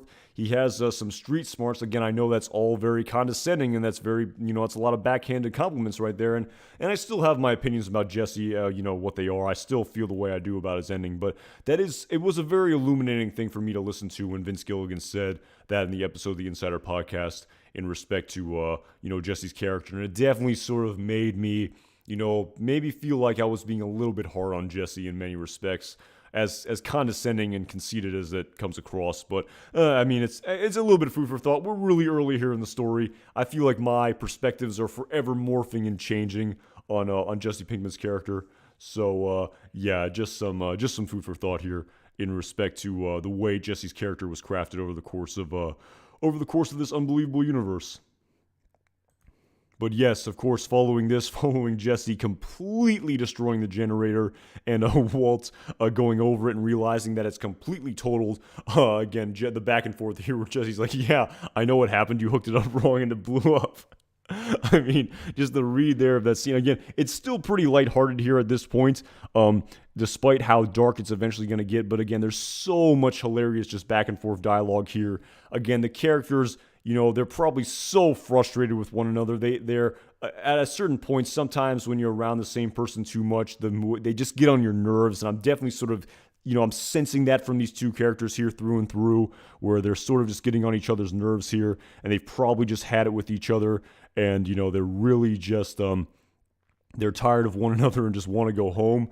But, yeah, it's just something that I've definitely thought about during this scene right here, and it's a great scene through and through. But of course, following this, we then see Walter White come to the realization that they're stranded here. Someone's gonna have to pick them up, despite the fact that he doesn't want to call on his phone, his non-burner phone, because Skylar may check his phone records. But of course, he realizes that they're stranded here and someone's gonna have to call them. The temperature's dropping. We can see this by the fact that Walter White is putting on this jacket, and it is definitely really interesting. I know people, like most people, already know this. How in the desert, it's just absolutely scorchingly hot during the day, and I believe because of the humidity in conjunction with the sand, it gets just so cold at night, and we can really see just this effect take place. And maybe again the rationale behind Walter White's decision making, dehydration being another one of them. But of course, Jesse Pinkman calls Skinny Pete to pick him up here, and again, this one shot of Walt looking at the satellite here is just absolute. I mean, this is just absolutely hilarious. Just on the 40 for like what? I mean, if I can find the scene here. Actions. Like pencils flying. Oh my God, I love this shot. I love this shot so much. Oh, this is such a great shot. And yeah, it's just Walter White just trying to just being flabbergasted by whatever Jesse Pinkman is attempting here with this antenna, and the look on Walter White's face. I mean, what a great shot. This is truly one of my favorite frames in the entire Breaking Bad universe. Walter White looking over this cell phone antenna that Jesse has created, and just this unbelievable just condescension that's on his face right here. Just absolutely hilarious. This is one of my favorite shots in the entire universe. But of course, we learn here in this dialogue that they're way out in the boonies. Skinny Pete, they're telling him these all sort of, crazy directions. Go past the casino with the arrows on it, go past the sign with the 3 on it for 15 miles. Really sort of alluding to the fact that Jesse, foreshadowing the fact that Skinny Pete is not going to be able to find them. Of course, Jesse's saying, leave now, we're way out in the boonies, bring water. And of course, following this, profile picture exactly at Sam Fisher. And of course, following this, we're then waiting for Skinny Pete to pick them up. And of course, they're absolutely freezing here because they have no electricity. Their heater is dying. I don't know if this is a battery-powered lamp or a gas-powered lamp or what. But of course, again, this is another shot that I absolutely love. If I can flash back right here, this shot of, very intentional here. Walter White for warmth, wearing Jesse Pinkman's oversized jacket, wearing his beanie here. Just absolutely hilarious, just trying to pass the time. Jesse telling the anecdote about drinking urine to survive. little did they know that their business partner, Saul Goodman, did that exact thing in the episode entitled Bagman. Of course, following it probably just being hours and hours and hours, and Jesse Pinkman sounding very, basically distraught, saying, let's just call him real quick once. Basically saying, just see where you are. Walt saying, all right, that makes sense. Of course, Jesse calls him, and Skinny Pete says he saw the white sign, but of course, it's then revealed to us that he crossed the river. And Jesse, Walt saying, what river? Jesse, of course, then also saying what we're, again, basically displaying to us that Skinny Pete is lost and they're not picking him up. And of course, the roaming drains the battery and eventually the phone dies. And Walt realizes like they are completely stuck here. They are stuck out in the desert for the night. There's nothing they can do. No one's coming for them. So he literally just rolls over and tries to attempt to fall asleep because there's literally nothing else that they can do at this moment in time. He is resigned. He has given up. He has waved the white flag for the evening. He's going to go to bed, despite Jesse saying, now what? And of course, following this, the lantern then runs out, and Jesse basically, resigned to his fate as well. They have to sleep out in the freezing desert at night because they're completely stranded here.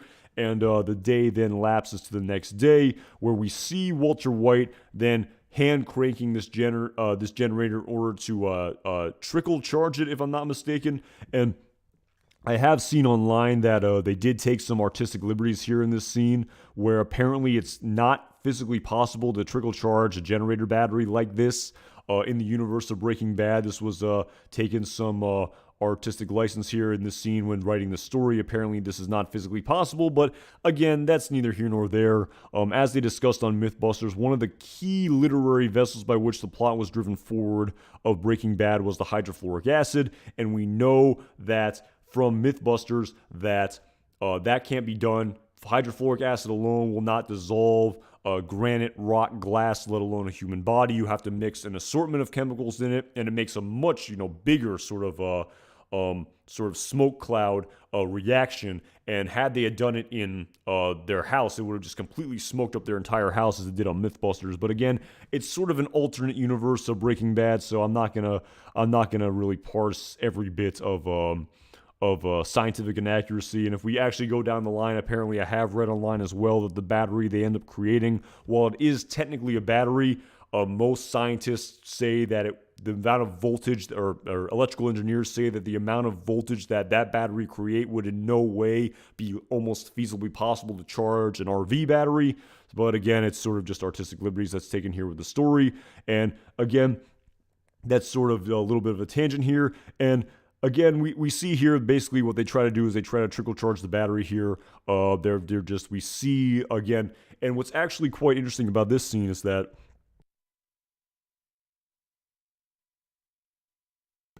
despite, as I talked about, the initial part of this episode being much more upbeat and positive, this is when things really sort of take a turn for the worse, where we really just sort of see the very slow, continuous passage of time here when these two characters are just marauded out here in the desert.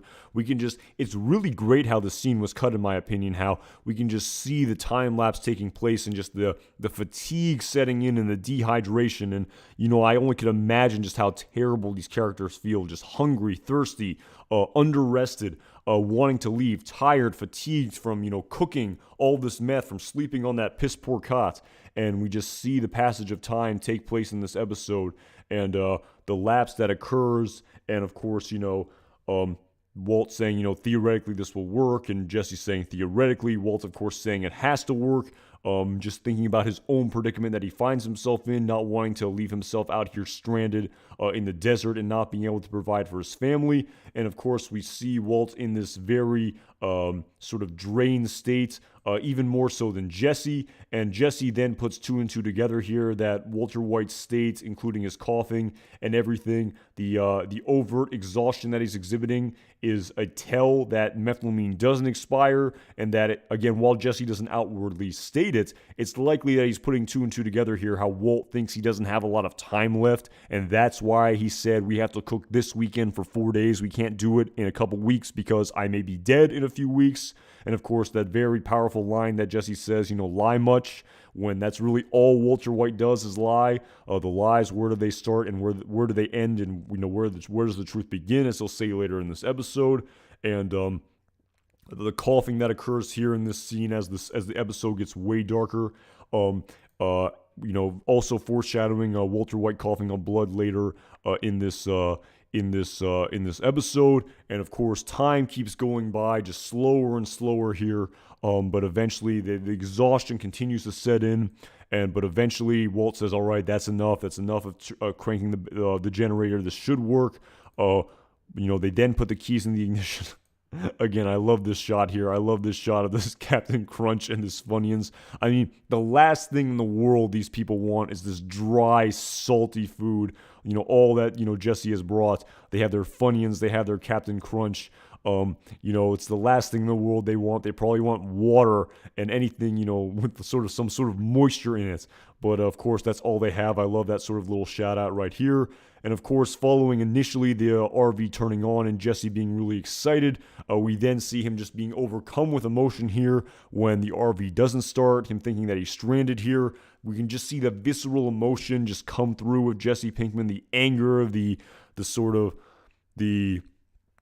anger, the sadness, the emotional turmoil. A great piece of dialogue when he says, why couldn't I have just gone to Santa Fe? Why didn't I just go with Jane and avoid all of this? What was I thinking? You can really just feel the emotional pain that the characters are discussing here in this scene. So at Sam Fisher, how long could I live off of Jesse's diet? Not very long. And while I eat some like garbage food from time to time, I feel like if you eat that all the time, I feel like you just feel like not very good about yourself. I mean, if you eat it all the time, your body kind of gets used to it. But if you don't eat like that regularly and you start eating like that, yeah, you're not going to be having fun. That's for sure. At least in my humble opinion. So. But yes, of course, following again, you can really just feel the emotion that Jesse's experiencing in this scene. That's really what I sort of took away from the scene. And of course, following this, we see that Walt left amid the RV starting, and we see this very picturesque, artistic scene of him sitting here in this field, and Jesse approaches him saying, "What's the matter?" And we then see a really quick shot of his hand where he has coughed up blood. We can see the blood all over his face. Again, further illuminating and foreshadowing, or not foreshadowing, but further illuminating what Walter White is thinking, that he's near death. The cancer is overtaking his body. He's coughing up blood. It's getting worse. I'm going to be dead soon. Sort of foreshadowing, not again, I feel like sort of foreshadowing, that's not the right word. Sort of insinuating what was displayed to us at the very beginning of this episode, where we think this episode is initially going. But of course, at the very end of this episode, it then takes a total 180 where Walter White misconstrues all of these symptoms, and he's actually doing much more positively than he initially thinks.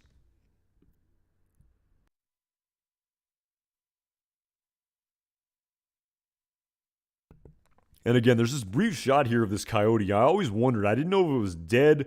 I didn't know if it was an alive coyote here. I always wondered about this coyote. It definitely seems intentional.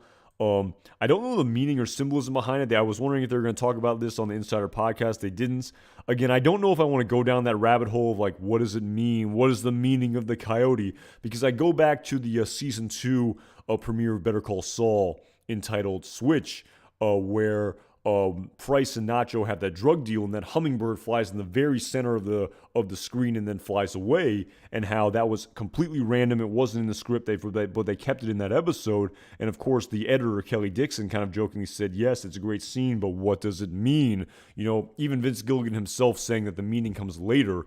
And again, yeah, I don't really know what the premise here is in this shot of this coyote. I don't even know if it's sleeping or maybe dead at Sam Fisher to display and showcase the despair of Walt and Jesse.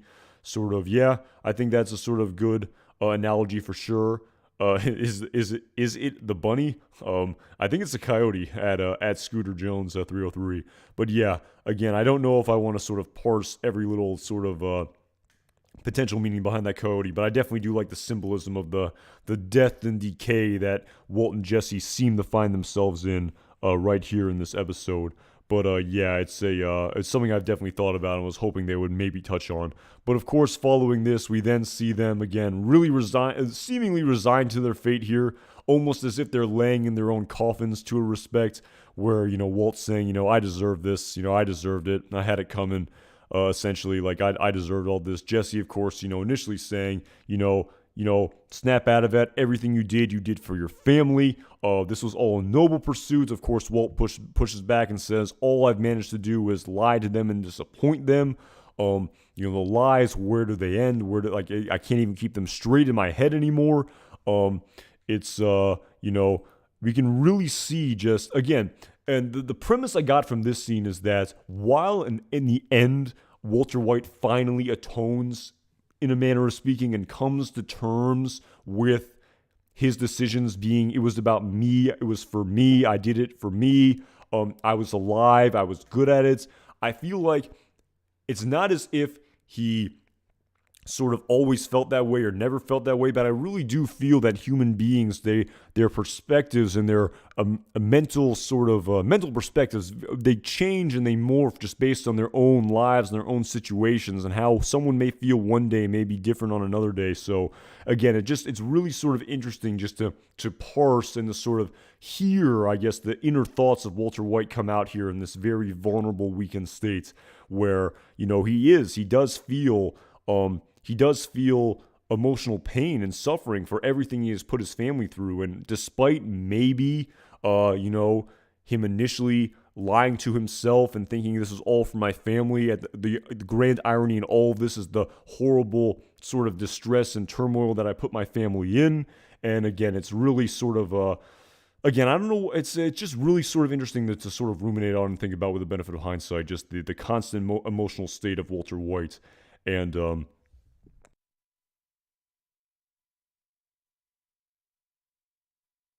of course, mid-speech, Jesse says, screw this, I'm walking, you can come with me or not.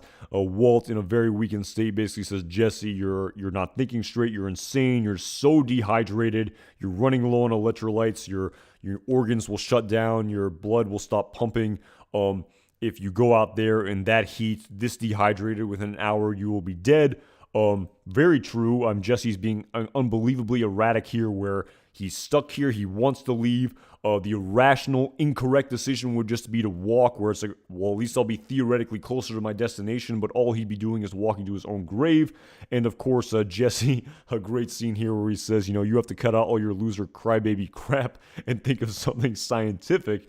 And of course, I love just the dismissiveness that Walter White shows in this scene of, just him almost laughing at these expressions that Jesse is saying, almost sort of, being amused by Jesse's sort of lack of intelligence, the way he perceives it here, about thinking of something scientific, where he says, all these crazy ideas of building a dune buggy, building a signal flare with making some rocket fuel, building a robot, even like he laughs and mouths the word robot. It's so funny how even during this moment of dark and despair, there's this, lighthearted amusement that Walter White is experiencing here by Jesse Pinkman's dialogue. But of course, among these very irrational, crazy ideas, Jesse Pinkman also happens upon the correct idea when he says build a new battery. And of course, following Jesse saying this, Walter White has an epiphany here where he realizes, oh my goodness gracious, we could build a new battery. And as I've discussed, while this technically, apparently, by all justifications would not work in real life, while this technically is a battery, it's not powerful enough. The battery that we see here to charge the RV is still an unbelievable story where Walt puts two and two together here and realizes that they can make a battery, and it's the only way they're getting out of here. If they can't jump this battery, they are going to die out here. And of course, Jesse realizing, oh my God, you got something, like, yes, let's do this. Walter White telling him to gather everything, the brake pads, the galvanized metals, etc. And of course, again, maybe, as Vince Gilligan said on the Insider Podcast, maybe his favorite scene in this entire episode. And again, I can't do it justice explaining it, so let's just play a little bit of it here. Brake pads, okay. Brake pads! What are we building? You said it yourself. A robot? A battery. Oh man, that is just. Again, I mean, the first time during my rewatch of this episode, I still found that scene just unbelievably funny. And yeah, John Doman, yep, it is kind of funny how, despite how, dense, to use Vince Gilligan's word, that Jesse Pinkman was in this episode and is over the course of Breaking Bad, he absolutely inspired him. That is for sure. At John Doman, Walter White, he didn't conceive of it, despite all the sort of crazy things Jesse Pinkman did in this episode.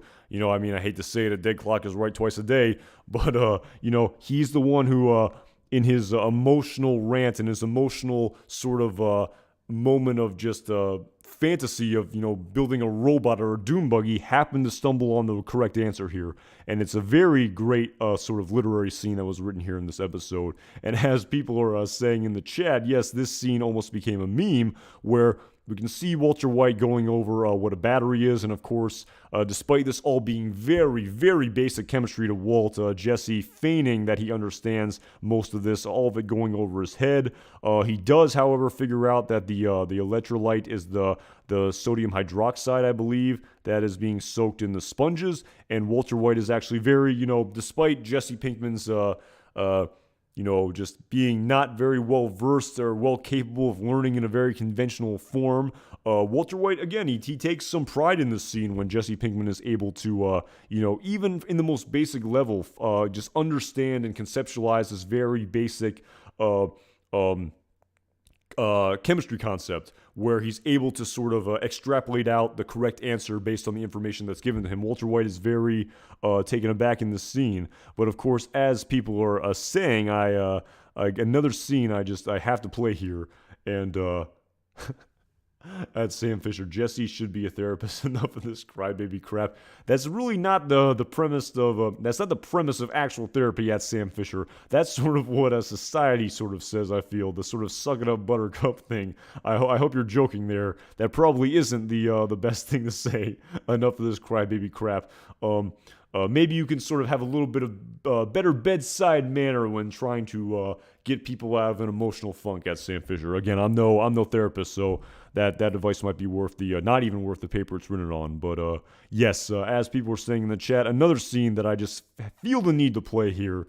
But yes, another one of my favorite scenes in this episode. Beautiful current with, What one particular element comes to mind?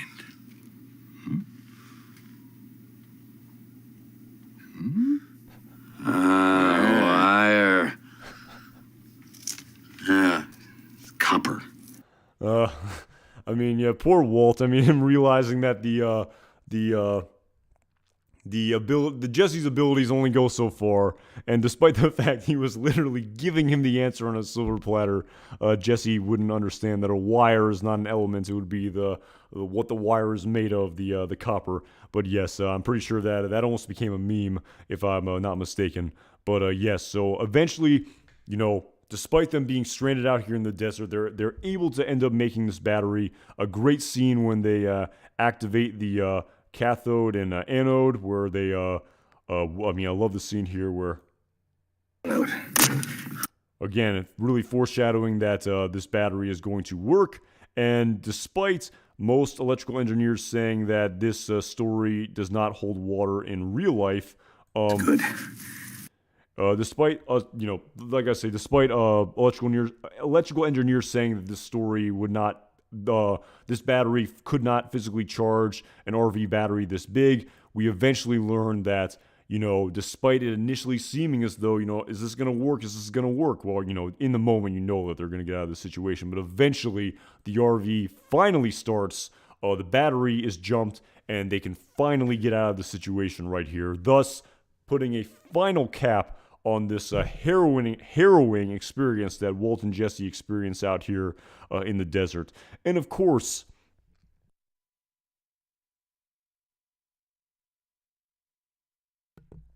at Scooter Jones, I actually don't I actually don't remember that. I paid about as much attention in chemistry class as Jesse Pinkman did, to be fully honest. But of course, prior to them finally getting back to the airport, following them getting out of the desert here, we do remember that these two characters, we do learn in the El Camino movie that these two characters, while they didn't end up going to the Denny's, they did eventually get out to a diner and they got to, recharge and refuel and rehydrate. And of course, while this scene initially it was filled with mostly small talk, a little bit of a callback to this episode where Walt is saying how long is it going to take you to sell this entire batch. Jesse says maybe 6 months. Walt, of course, doesn't have his results yet, thinking he might be dead well before then.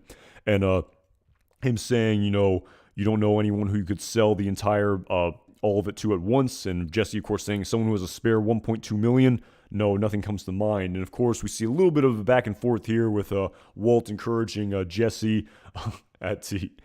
He had to, apparently. He was doing another project, LBJ on Broadway, if I'm not mistaken. But despite Walter White in this scene, mostly just small talk, if you will, a little bit of a callback to the story that was happening in this episode of Breaking Bad.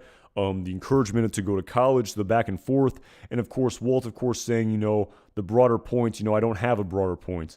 And we see this shot of him looking at the RV, and there's the one real sort of money shot piece of dialogue here that we hear in this scene where, Walt says to Jesse, let's see if I can play a little bit of it, but... You're really lucky, you know that.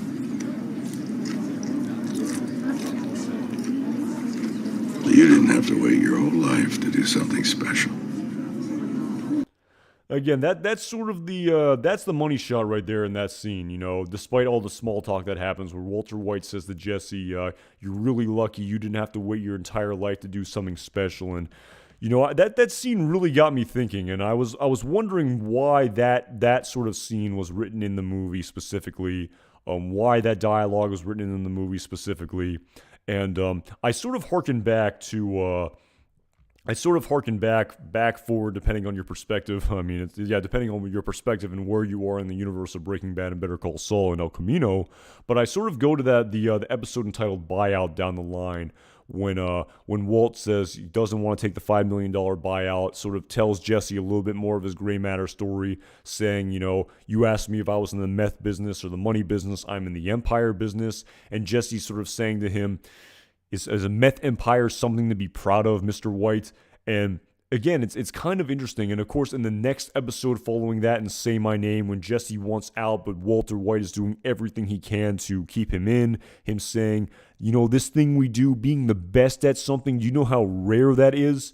And that's sort of what I think Walter White is thinking about at that diner, where he says, you're lucky you didn't have to wait your entire life to do something special. And again, I don't know, and I will never know what was going on in Walter White's head, and we don't really have the full story in respect to his past and gray matter and all of that, but we can clearly see that, and as Walt said in the episode Felina, where I did it for me, he clearly was proud of this thing he was doing. And despite Jesse's understandable pushbacks and objections where should you really be proud of a meth empire? And this drug is just so destructive, and you just look at the people who use it, like Spooge and Tucker and all the other meth head tweakers we see in this universe, and just all the suffering you're inflicting onto them. And yes, I know there's the whole libertarian argument that Gil Bedecker ascribes to, but it is kind of interesting where Walt just takes a lot of pride in being the best at something. And I've definitely noticed this in our society, just in my interpretation, how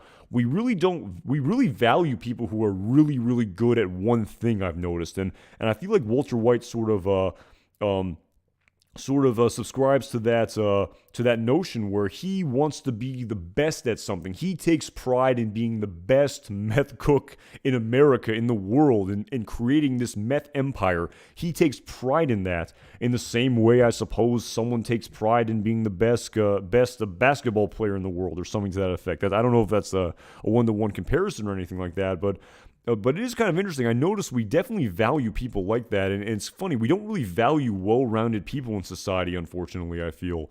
We don't really value the person who's like married and has 2.5 kids and has a family and a house and a job and lives a normal middle-class life. We don't really value that. We don't really ascribe any sort of pride and mystique to that life. We really gravitate towards people who are very, very good at one thing. We don't admire people who are well-rounded. We really value people who are the best at something, and maybe that's what Walter White was striving for. He just took pride in being the best at something. It didn't matter what it was just that I'm the best at this. I find pride in this, no matter how messed up what I'm doing maybe is. And I don't want to go down this rabbit hole, but I theoretically, I guess, you could say that there are negative effects to any sort of business. I mean, even a brand like Coca-Cola, which when you think about something like Coca-Cola, you think about those, happy polar bear commercials that happen during Christmas time.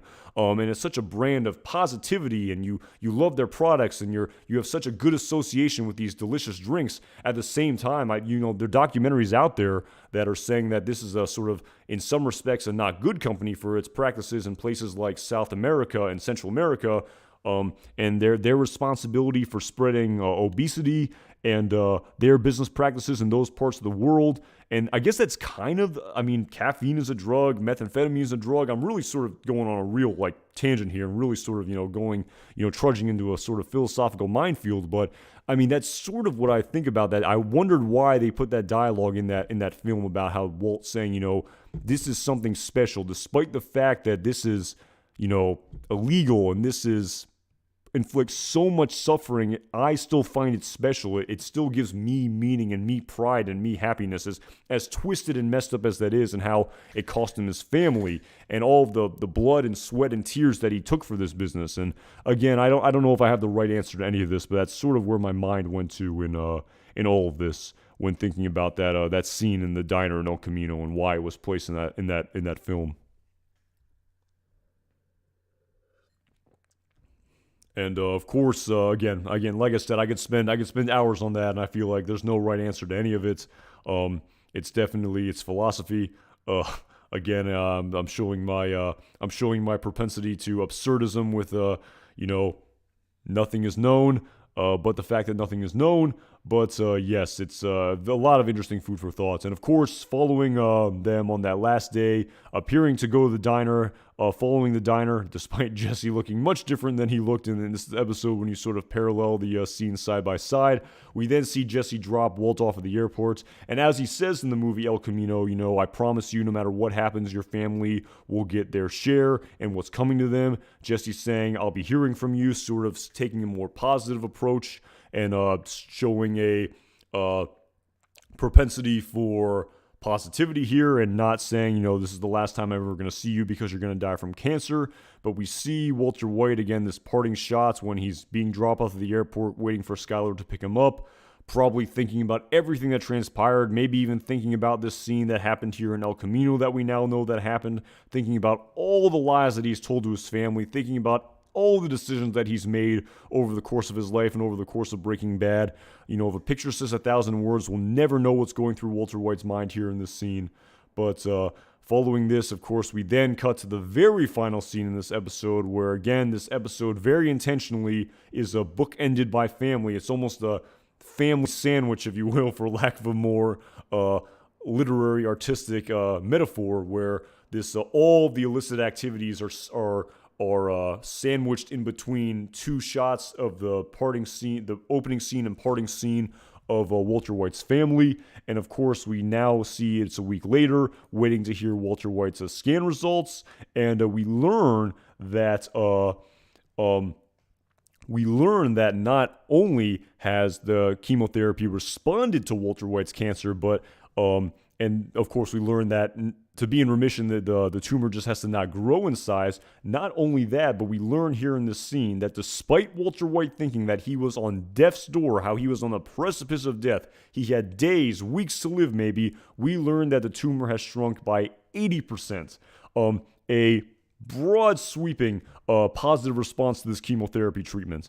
And, again, we can see just the amalgam of emotions going through Walter White's head here in this scene. At Sam Fisher, thank you so much for the super chat. Really appreciate all the support you've given to this channel. It really does mean a lot. Thank you so much again, at Sam Fisher. I wish Breaking Bad showcased meth heads more.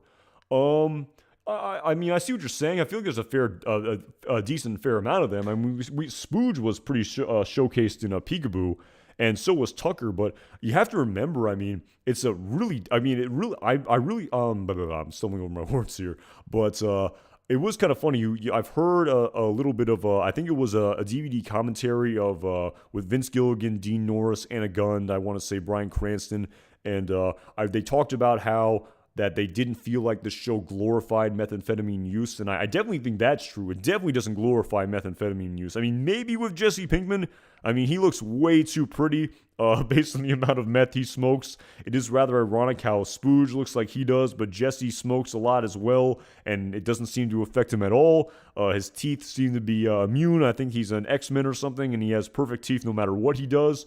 But I mean, Peekaboo really showcased meth heads, and man, was it dark.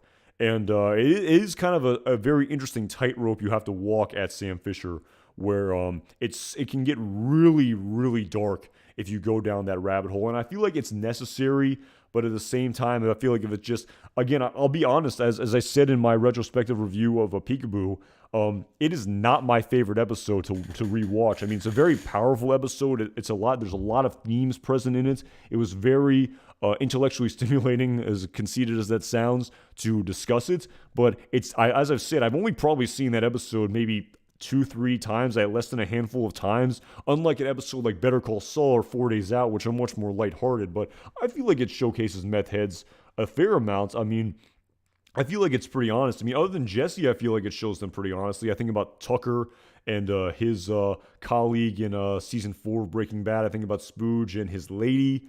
I think about the other tweakers that are shown in the various montage scenes. So, I mean, I feel like it showcases them a decent amount at Sam Fisher. Walter supporters would have a harder time defending Walt if they did. Yeah, I mean, that's the case. I mean, at the same time, I've talked about this for sure.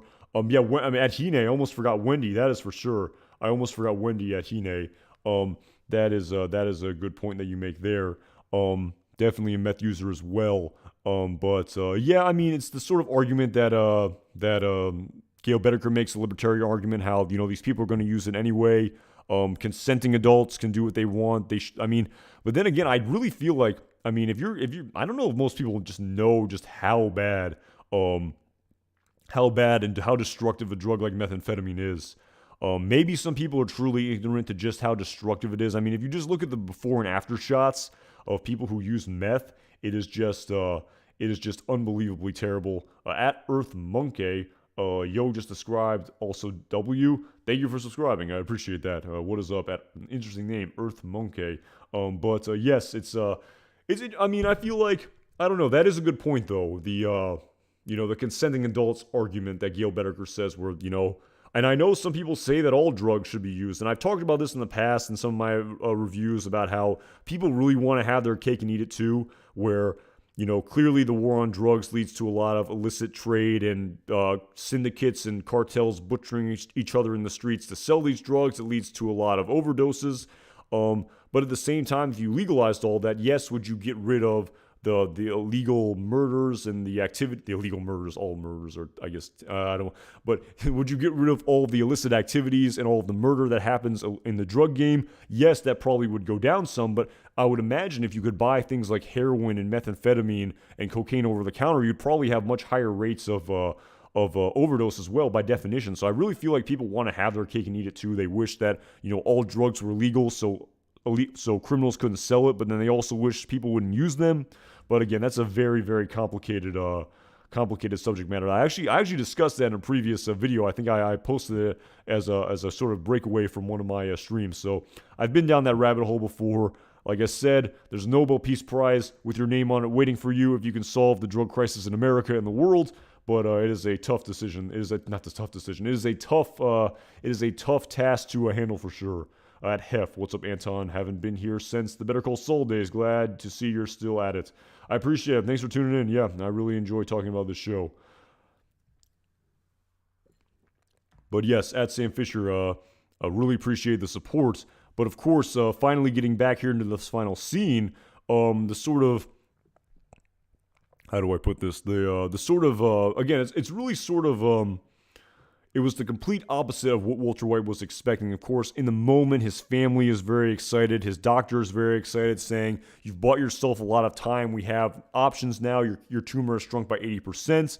You definitely have bought yourself some time. You and your family have earned some celebrating." He's in the moment, very happy. I feel like it's sort of the natural biological urge and instinct of survival. The great line of Hank saying, as soon as I try to get out, they pull me back in homage to The Godfather, and maybe intentionally added in like Saul Goodman's Fredo dialogue was. And of course, we see the initial celebration. Of course, at the same time, Walter White.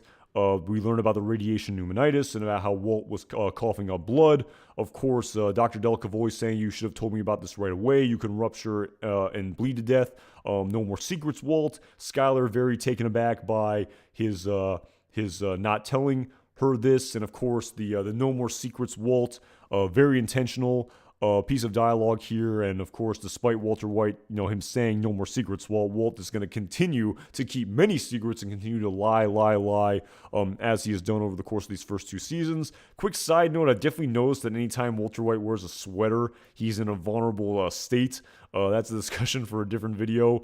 I feel like when Hank rolled in on his high school and talked about the stolen chemistry equipment, he was wearing a sweater. When he got diagnosed with cancer, he was wearing a sweater. During the Talking Pillow scene, he was wearing a sweater. During this scene, he was wearing a sweater. So, I don't know. Something about Walter White wearing a sweater is he's always in a very vulnerable state, I've noticed. It's a weird sort of thing I've noticed in the decision of his clothing that he's chosen to wear. No more secrets, Walt. LOL. That is a great way to put it, at Sam Fisher. Again, the radiation pneumonitis will come into play a little bit in the next episode when he talks to Jesse. We learn, again, the coughing up blood scene, and then talking about it, that was also a very critical piece of dialogue that needed to be addressed. That couldn't just be swept under the rug. That would have been like Chekhov's gun, where Walter White coughs up blood and then it's never discussed again. We learn that he has a tear in his esophagus, and it can be very serious, so he has to deal with it right away. But if it's dealt with, he'll be okay. Of course, also the lying dialogue is interjected here as well. at Hine Skyler, usual melodrama. I mean, that's definitely a discussion for a different video. I don't know if I want to go down on that tangent, but yes, very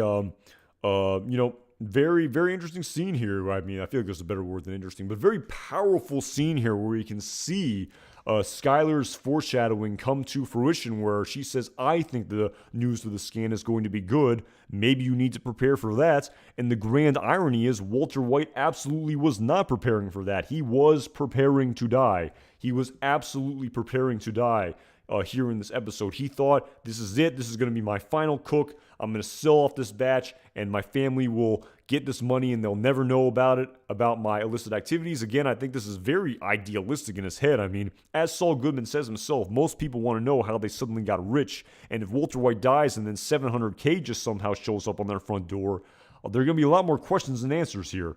I mean, how does he even know that Skyler's going to be able to even keep that money? Again, I don't know if Walt is really thinking through all of this. Maybe he is, maybe he isn't. His back is kind of against the wall here. He's just doing what he can. He wants to make that money. He wants to get it to his family. He'll worry about the consequences later.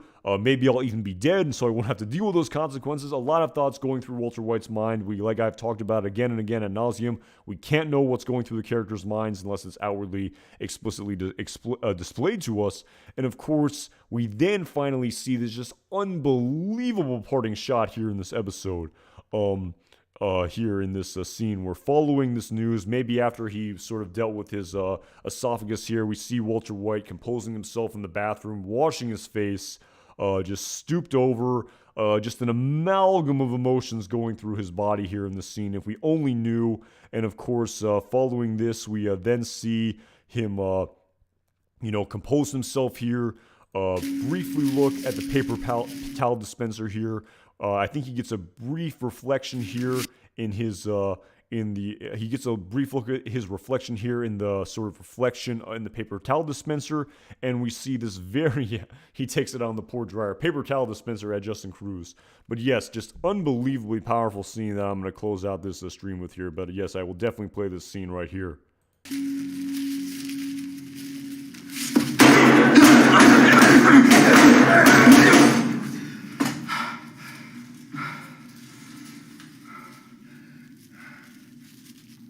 scene. And again, the sort of, I don't know if cognitive dissonance is the right word here, but almost a little bit so, where just after this, what you would think would just be unbelievably positive news, just he is not going to die in the immediate future. Yes, he's not out of the woods. He still has cancer. He still has a lung tumor, but it has shrunk considerably. He has bought himself a lot of time. The radiation, the cancer is responding to the radiation. It's working, but we then see, following all of this, following everything that transpired in the desert, he cooked in the desert, he made his 42 pounds, he has this gold mine which he can sell and provide for his family, but he's going to live. And this is the reaction that closes out this episode, just this visceral anger that he just exhibits, where he looks at the paper towel dispenser and is just overcome with just this emotion of anger and proceeds to just punch the crap out of this dispenser. Apparently, this is a prop dispenser. Do not try this at home, kids. You will absolutely break your hand. This material is very thick, at least the one at this bathroom was. They had to make a fake one with a more malleable material that would not completely shatter Bryan Cranston's hands, but I was hoping that they would talk about this final parting scene on the Insider podcast, and they didn't. And I also sort of looked online about sort of other people's interpretations of the scene, and it's really kind of funny. Like, everyone sort of has a different interpretation of why Walter White acted in this manner at the end of this episode. And like I said, we will never know. We don't know what was going through Walter White's mind here in this scene. We don't know what he was thinking. But at Smokeless Choice, at Sam Fisher, agreed. We saw the metaphor of what Walt was becoming. I have seen some people say that a little bit. You know, he sort of saw his reflection and saw the sort of Heisenberg persona that he became. But again, I'm not sure. Again, that could be part of it. But my interpretation is a little bit different. I would... Falco punch, that is funny, T. But my interpretation was kind of a little bit different. It's really it's really multifaceted. It's really complex, but I think a lot of it had to do with him seeing his reflection and just seeing like who he was and who he'd become. But a lot of it, I think, just comes from just his sort of visceral anger at sort of the sort of randomness of the universe, if you will. Maybe I'm letting my own biases sort of seep in here, but in the very next episode entitled Over, or if I'm not mistaken on the title, right? Over? Yes, Over, where, you know, he has that party, he gives that speech where he says, when I got diagnosed with cancer, I said, why me? And then when I got my remission information, I also said, why me? That's a little bit what I got from this scene here, where Walter White is just overcome with just, you know, what was this all for? What was the purpose of all this? I got diagnosed with cancer. I thought I was on death's door. I got this chemotherapy, and now I'm going to live. There's clearly a anger that's coming through this positive diagnosis. He's clearly upset by this in some respects. In many respects, he's upset with the fact that he's going to keep living. And I think a lot of it had to do with the fact that he had made preparations to die. He had almost come to peace with the fact that he was going to die in the near-term future. And I think a lot of it has to do with the fact that he's not going to die. And, maybe there's more likelihood that his family is going to find out who he is. He's not able to go out on his own terms as much as he thought he would be able to when he was sort of saying, all right, I've accepted this. I'm ready for this. I'm ready for this death. And but at the same time, the universe says, nope, after all this that you've gone through, everything that you've done as a result of your cancer diagnosis and the person you've become and all of the actions you're going to undertake and the fact that you think you're going to be near death, the cruelty of just the sort of all of this is that Walter White can't even sort of die the way he wants to die, where now he's given this whole new thing where nothing seems to be in his control. I think there's so much here, and I really feel like at the end of the day, there's so much here. There's so many impossible interpretations. I saw one interpretation that said like he was angry now that he couldn't no longer use his cancer as an excuse, and he could have gotten out at any time after this. But at the same time, we have to remember he was in the game, and unbeknownst to him, the Salamancas were looming and coming no matter what, so he really couldn't get out when all was said and done. But yes, I mean, there's just, at the end of the day, I don't know. I really wish I had an answer. I'm still sort of formulating my answer to why Walter White acted out in this manner at the end of this episode, to tell you the truth. I'm still just ruminating on and thinking about. And after all these years and after seeing this episode so many times, I just, clearly he's upset with his positive diagnosis, but why is he upset with his positive diagnosis? That's the question. He's clearly upset with this information. He's clearly upset with his remission, but why is he upset with his remission? Why is he upset that he is going to live longer? And like I said, he can't go out on his own terms as much. His family is going to sort of more likely discover what is going to happen. He maybe can't use his cancer as an excuse. I mean, the very next episode where he continues being Heisenberg, where he continues shaving his head, despite the fact that, he doesn't have to anymore. He has every reason to not continue to assume this persona and to sell methamphetamine, but despite this positive cancer diagnosis, he continues to do so. He continues to shave his head despite the fact he doesn't have to anymore because he's not on chemotherapy. So there's so much here as to why Walter White lashes out in this manner. The cruelty and randomness of the universe, where almost the universe caused him to do all this just horrible, terrible things. And at the end of the day, he was going to live in the end after all was said and done. And maybe if he had known that he was going to live, he wouldn't have undertaken everything that he did. I don't know. He wouldn't have acted out in this manner if he knew. Oh, someone just flew in my mouth here. If he knew he was going to live. So yeah, just so much here, so much to think about. And at the end of the day, it's up to the interpretation of the audience of what the rationale is behind why the cognitive dissonance that Walter White experiences here, where he's clearly upset with his positive diagnosis. At Smokeless Choice as a meth cook, Walt felt the life as an overachiever with money, but as a regular citizen, he knew he was in an underachieving environment of a job and constant debts, which affected his ego. Again, are you talking about how that affected this very final scene here at Smokeless Choice? Yes, at Scooter Johnson 303, great scene, lots to discuss. I'm sorry at Smokeless Choice if that pertained to this final scene, or if you're talking about in the more sort of grand aspect of the story. But yes, anyway,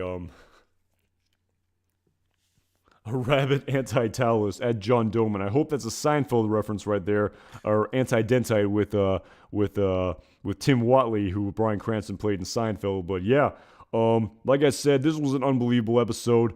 And it's true, it did really get dark and sort of in the second half of this episode, and it really is, again, so emotional here, this final scene of Walt in this episode, and just the emotion that he's exhibiting here, the counterintuitiveness that we of the audience see of Walt being upset with this, the fact that he's going to keep living. So, yeah, just so much food for thought here. Great montage scenes. So many great scenes here in this episode. So much humor that I discussed, all through this stream. And, yeah, it's, I'm still thinking about it for sure. I'm still thinking about Walter White in this final scene here. And, like I said, we'll never know what was going on in his head as much as we would like to. But, yes, at T, 4 days out, 10 out of 10. Yeah, damn close to it for sure. And it is hilarious how this was initially supposed to be a bottle episode, but it's anything but when all is said and done. And yeah, I know some people have compared it to Fly, but it's much different than Fly. There's a lot. I mean, there's multiple montage scenes in here. There's the montage scene and that when they're driving to the desert with the music overplaying the scene. There's the montage scene in the desert, the final cook they undertake. I mean, in Fly, there's really nothing. There's a couple time lapse scenes when they're cleaning, and we see Skylar singing the Mockingbird lullaby. But yeah, that's really a bottle episode. Despite this one intending to be a bottle episode, it definitely wasn't. But at Smokeless Choice, I'm talking about the final scene. When Walt knew he was going to live, he began to think and possibly compare lifestyles between criminal and regular citizen. Yeah, I think that could be something to it. I have heard some people interpret that he could no longer use his cancer as an excuse for all the actions that he was going to undertake. And if he continued to be Heisenberg, it was all on him. At this point, he really doesn't have any more justification to cook meth anymore. He has the amount of money he needs, essentially, when he finally sells this final batch. I mean, it's virtually $737,000, just under. I mean, what's $37,000 between friends, if you will? $40,000 between friends. or in the meth world at least. But yeah, I can see that. I have seen that interpretation. Some people did go as far as to say that, you know, he could technically get out at this moment in time. In his mind, I think he technically could have gotten out, but we have to remember, while the story wasn't written yet and concocted yet at this moment in time, that the Salamanca twins are coming from Mexico to very ceremoniously and very over the top and graphically kill him and avenge the death of their cousin Tuco Salamanca. So while he could get out, he has no idea that he has forever dipped his toes in the game and intruded on the Salamanca territory, and is in the full sort of scope of the bullseye of the sangre por sangre of the cartel.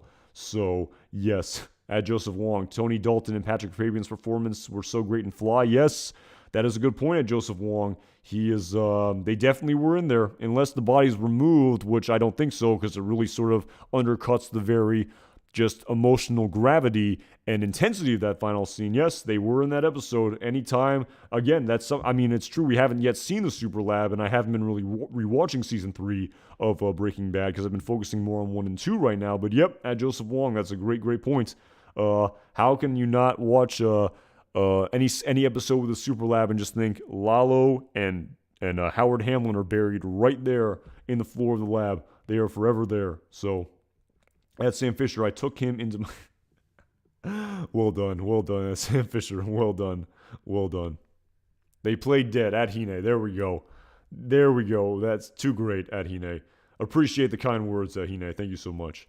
But yeah, like I said, I could speculate on this for hours and hours. This final parting scene here of Walter White's cognitive dissonance. But yes, it's like I said, I never get tired of talking about the show, and it is my favorite bar none. And I know this is controversial, and maybe I don't even want to say this, but I don't know. I may be leaning Breaking Bad being slightly better in my humble opinion to Better Call Saul. Maybe it's a virtual tie, but I don't know. Part of me is just so immersed with this, Breaking Bad, methamphetamine, Albuquerque criminal underworld, and it did come first. It is, it was sort of my first love in this universe as opposed to Better Call Saul, which came after. I mean, just by definition, Better Call Saul couldn't come before Breaking Bad. But yes, I do love talking about this show. It is my favorite for sure.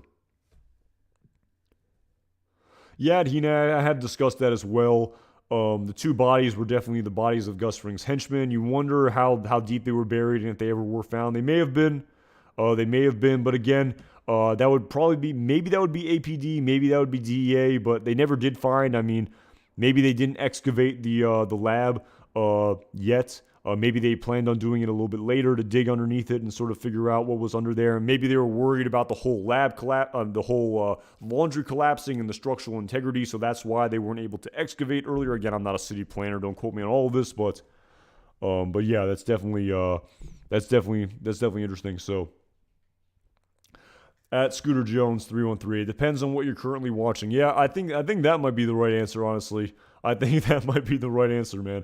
If you're watching Breaking Bad, that one's Breaking Bad. If it's Better Call Saul, it's Better Call Saul. Yeah, Better Call Saul absolutely was a love story. Absolutely, with the benefit of hindsight, Scooter Jones, absolutely. At Shay Jordan, what is up? At Justin Cruz, both shows, both good shows. Breaking Bad, better story. Breaking Bad, better story and characters. Or I don't know if you're talking about Breaking Bad or Better Call Saul, but it's great. Like I've talked about in the past, it's kind of a shame that the show is dying on the vine. How they're really saying, all right, no more other iterations. We're kind of done. You got Breaking Bad, you got Better Call Saul, you got El Camino, you got Slippin' Jimmy. That's enough. Take. Yeah, it's like really Slippin' Jimmy, really. My goodness gracious. But who knows? Never say never. The characters aren't getting any younger. That's for damn sure. But I do like the idea of creating a new sort of characters within the same universe, but completely new characters. Of course, that are some way tertiarily related to the main characters. But again, that is pie in the sky at this point in time. It's going to be like probably a half decade, if not more. We're probably not going to get anything. This is it. And again, I enjoy it for what it is. So.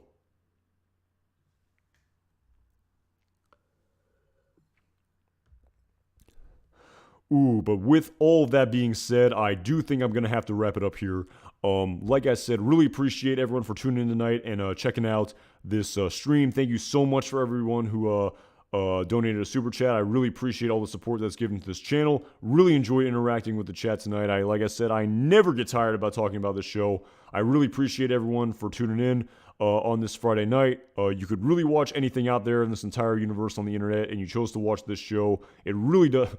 You chose to watch me talking about this show. It really does mean a lot. For anyone who's still here, I would really appreciate it if you would, the thumbs up is much appreciated. Apparently it helps the algorithm, yada, yada, yada. But additionally, I'm definitely planning on continuing to do these on Friday night. That sort of is working for my schedule right now. So next Friday, I'm definitely planning on talking about the episode Over.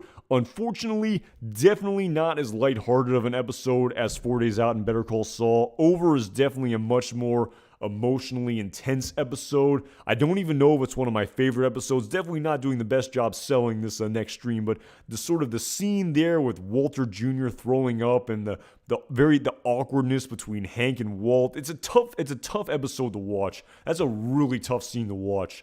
And I wouldn't say, there's some really great scenes there in that episode, Over. But the main story it's a tough one. But again, really excited to talk about these final episodes here of season 2 of Breaking Bad. Love doing these retrospectives. And thank you again, everyone, for tuning in. Have a great weekend. Have a great rest of your evening. And I will see you guys around. Take it easy.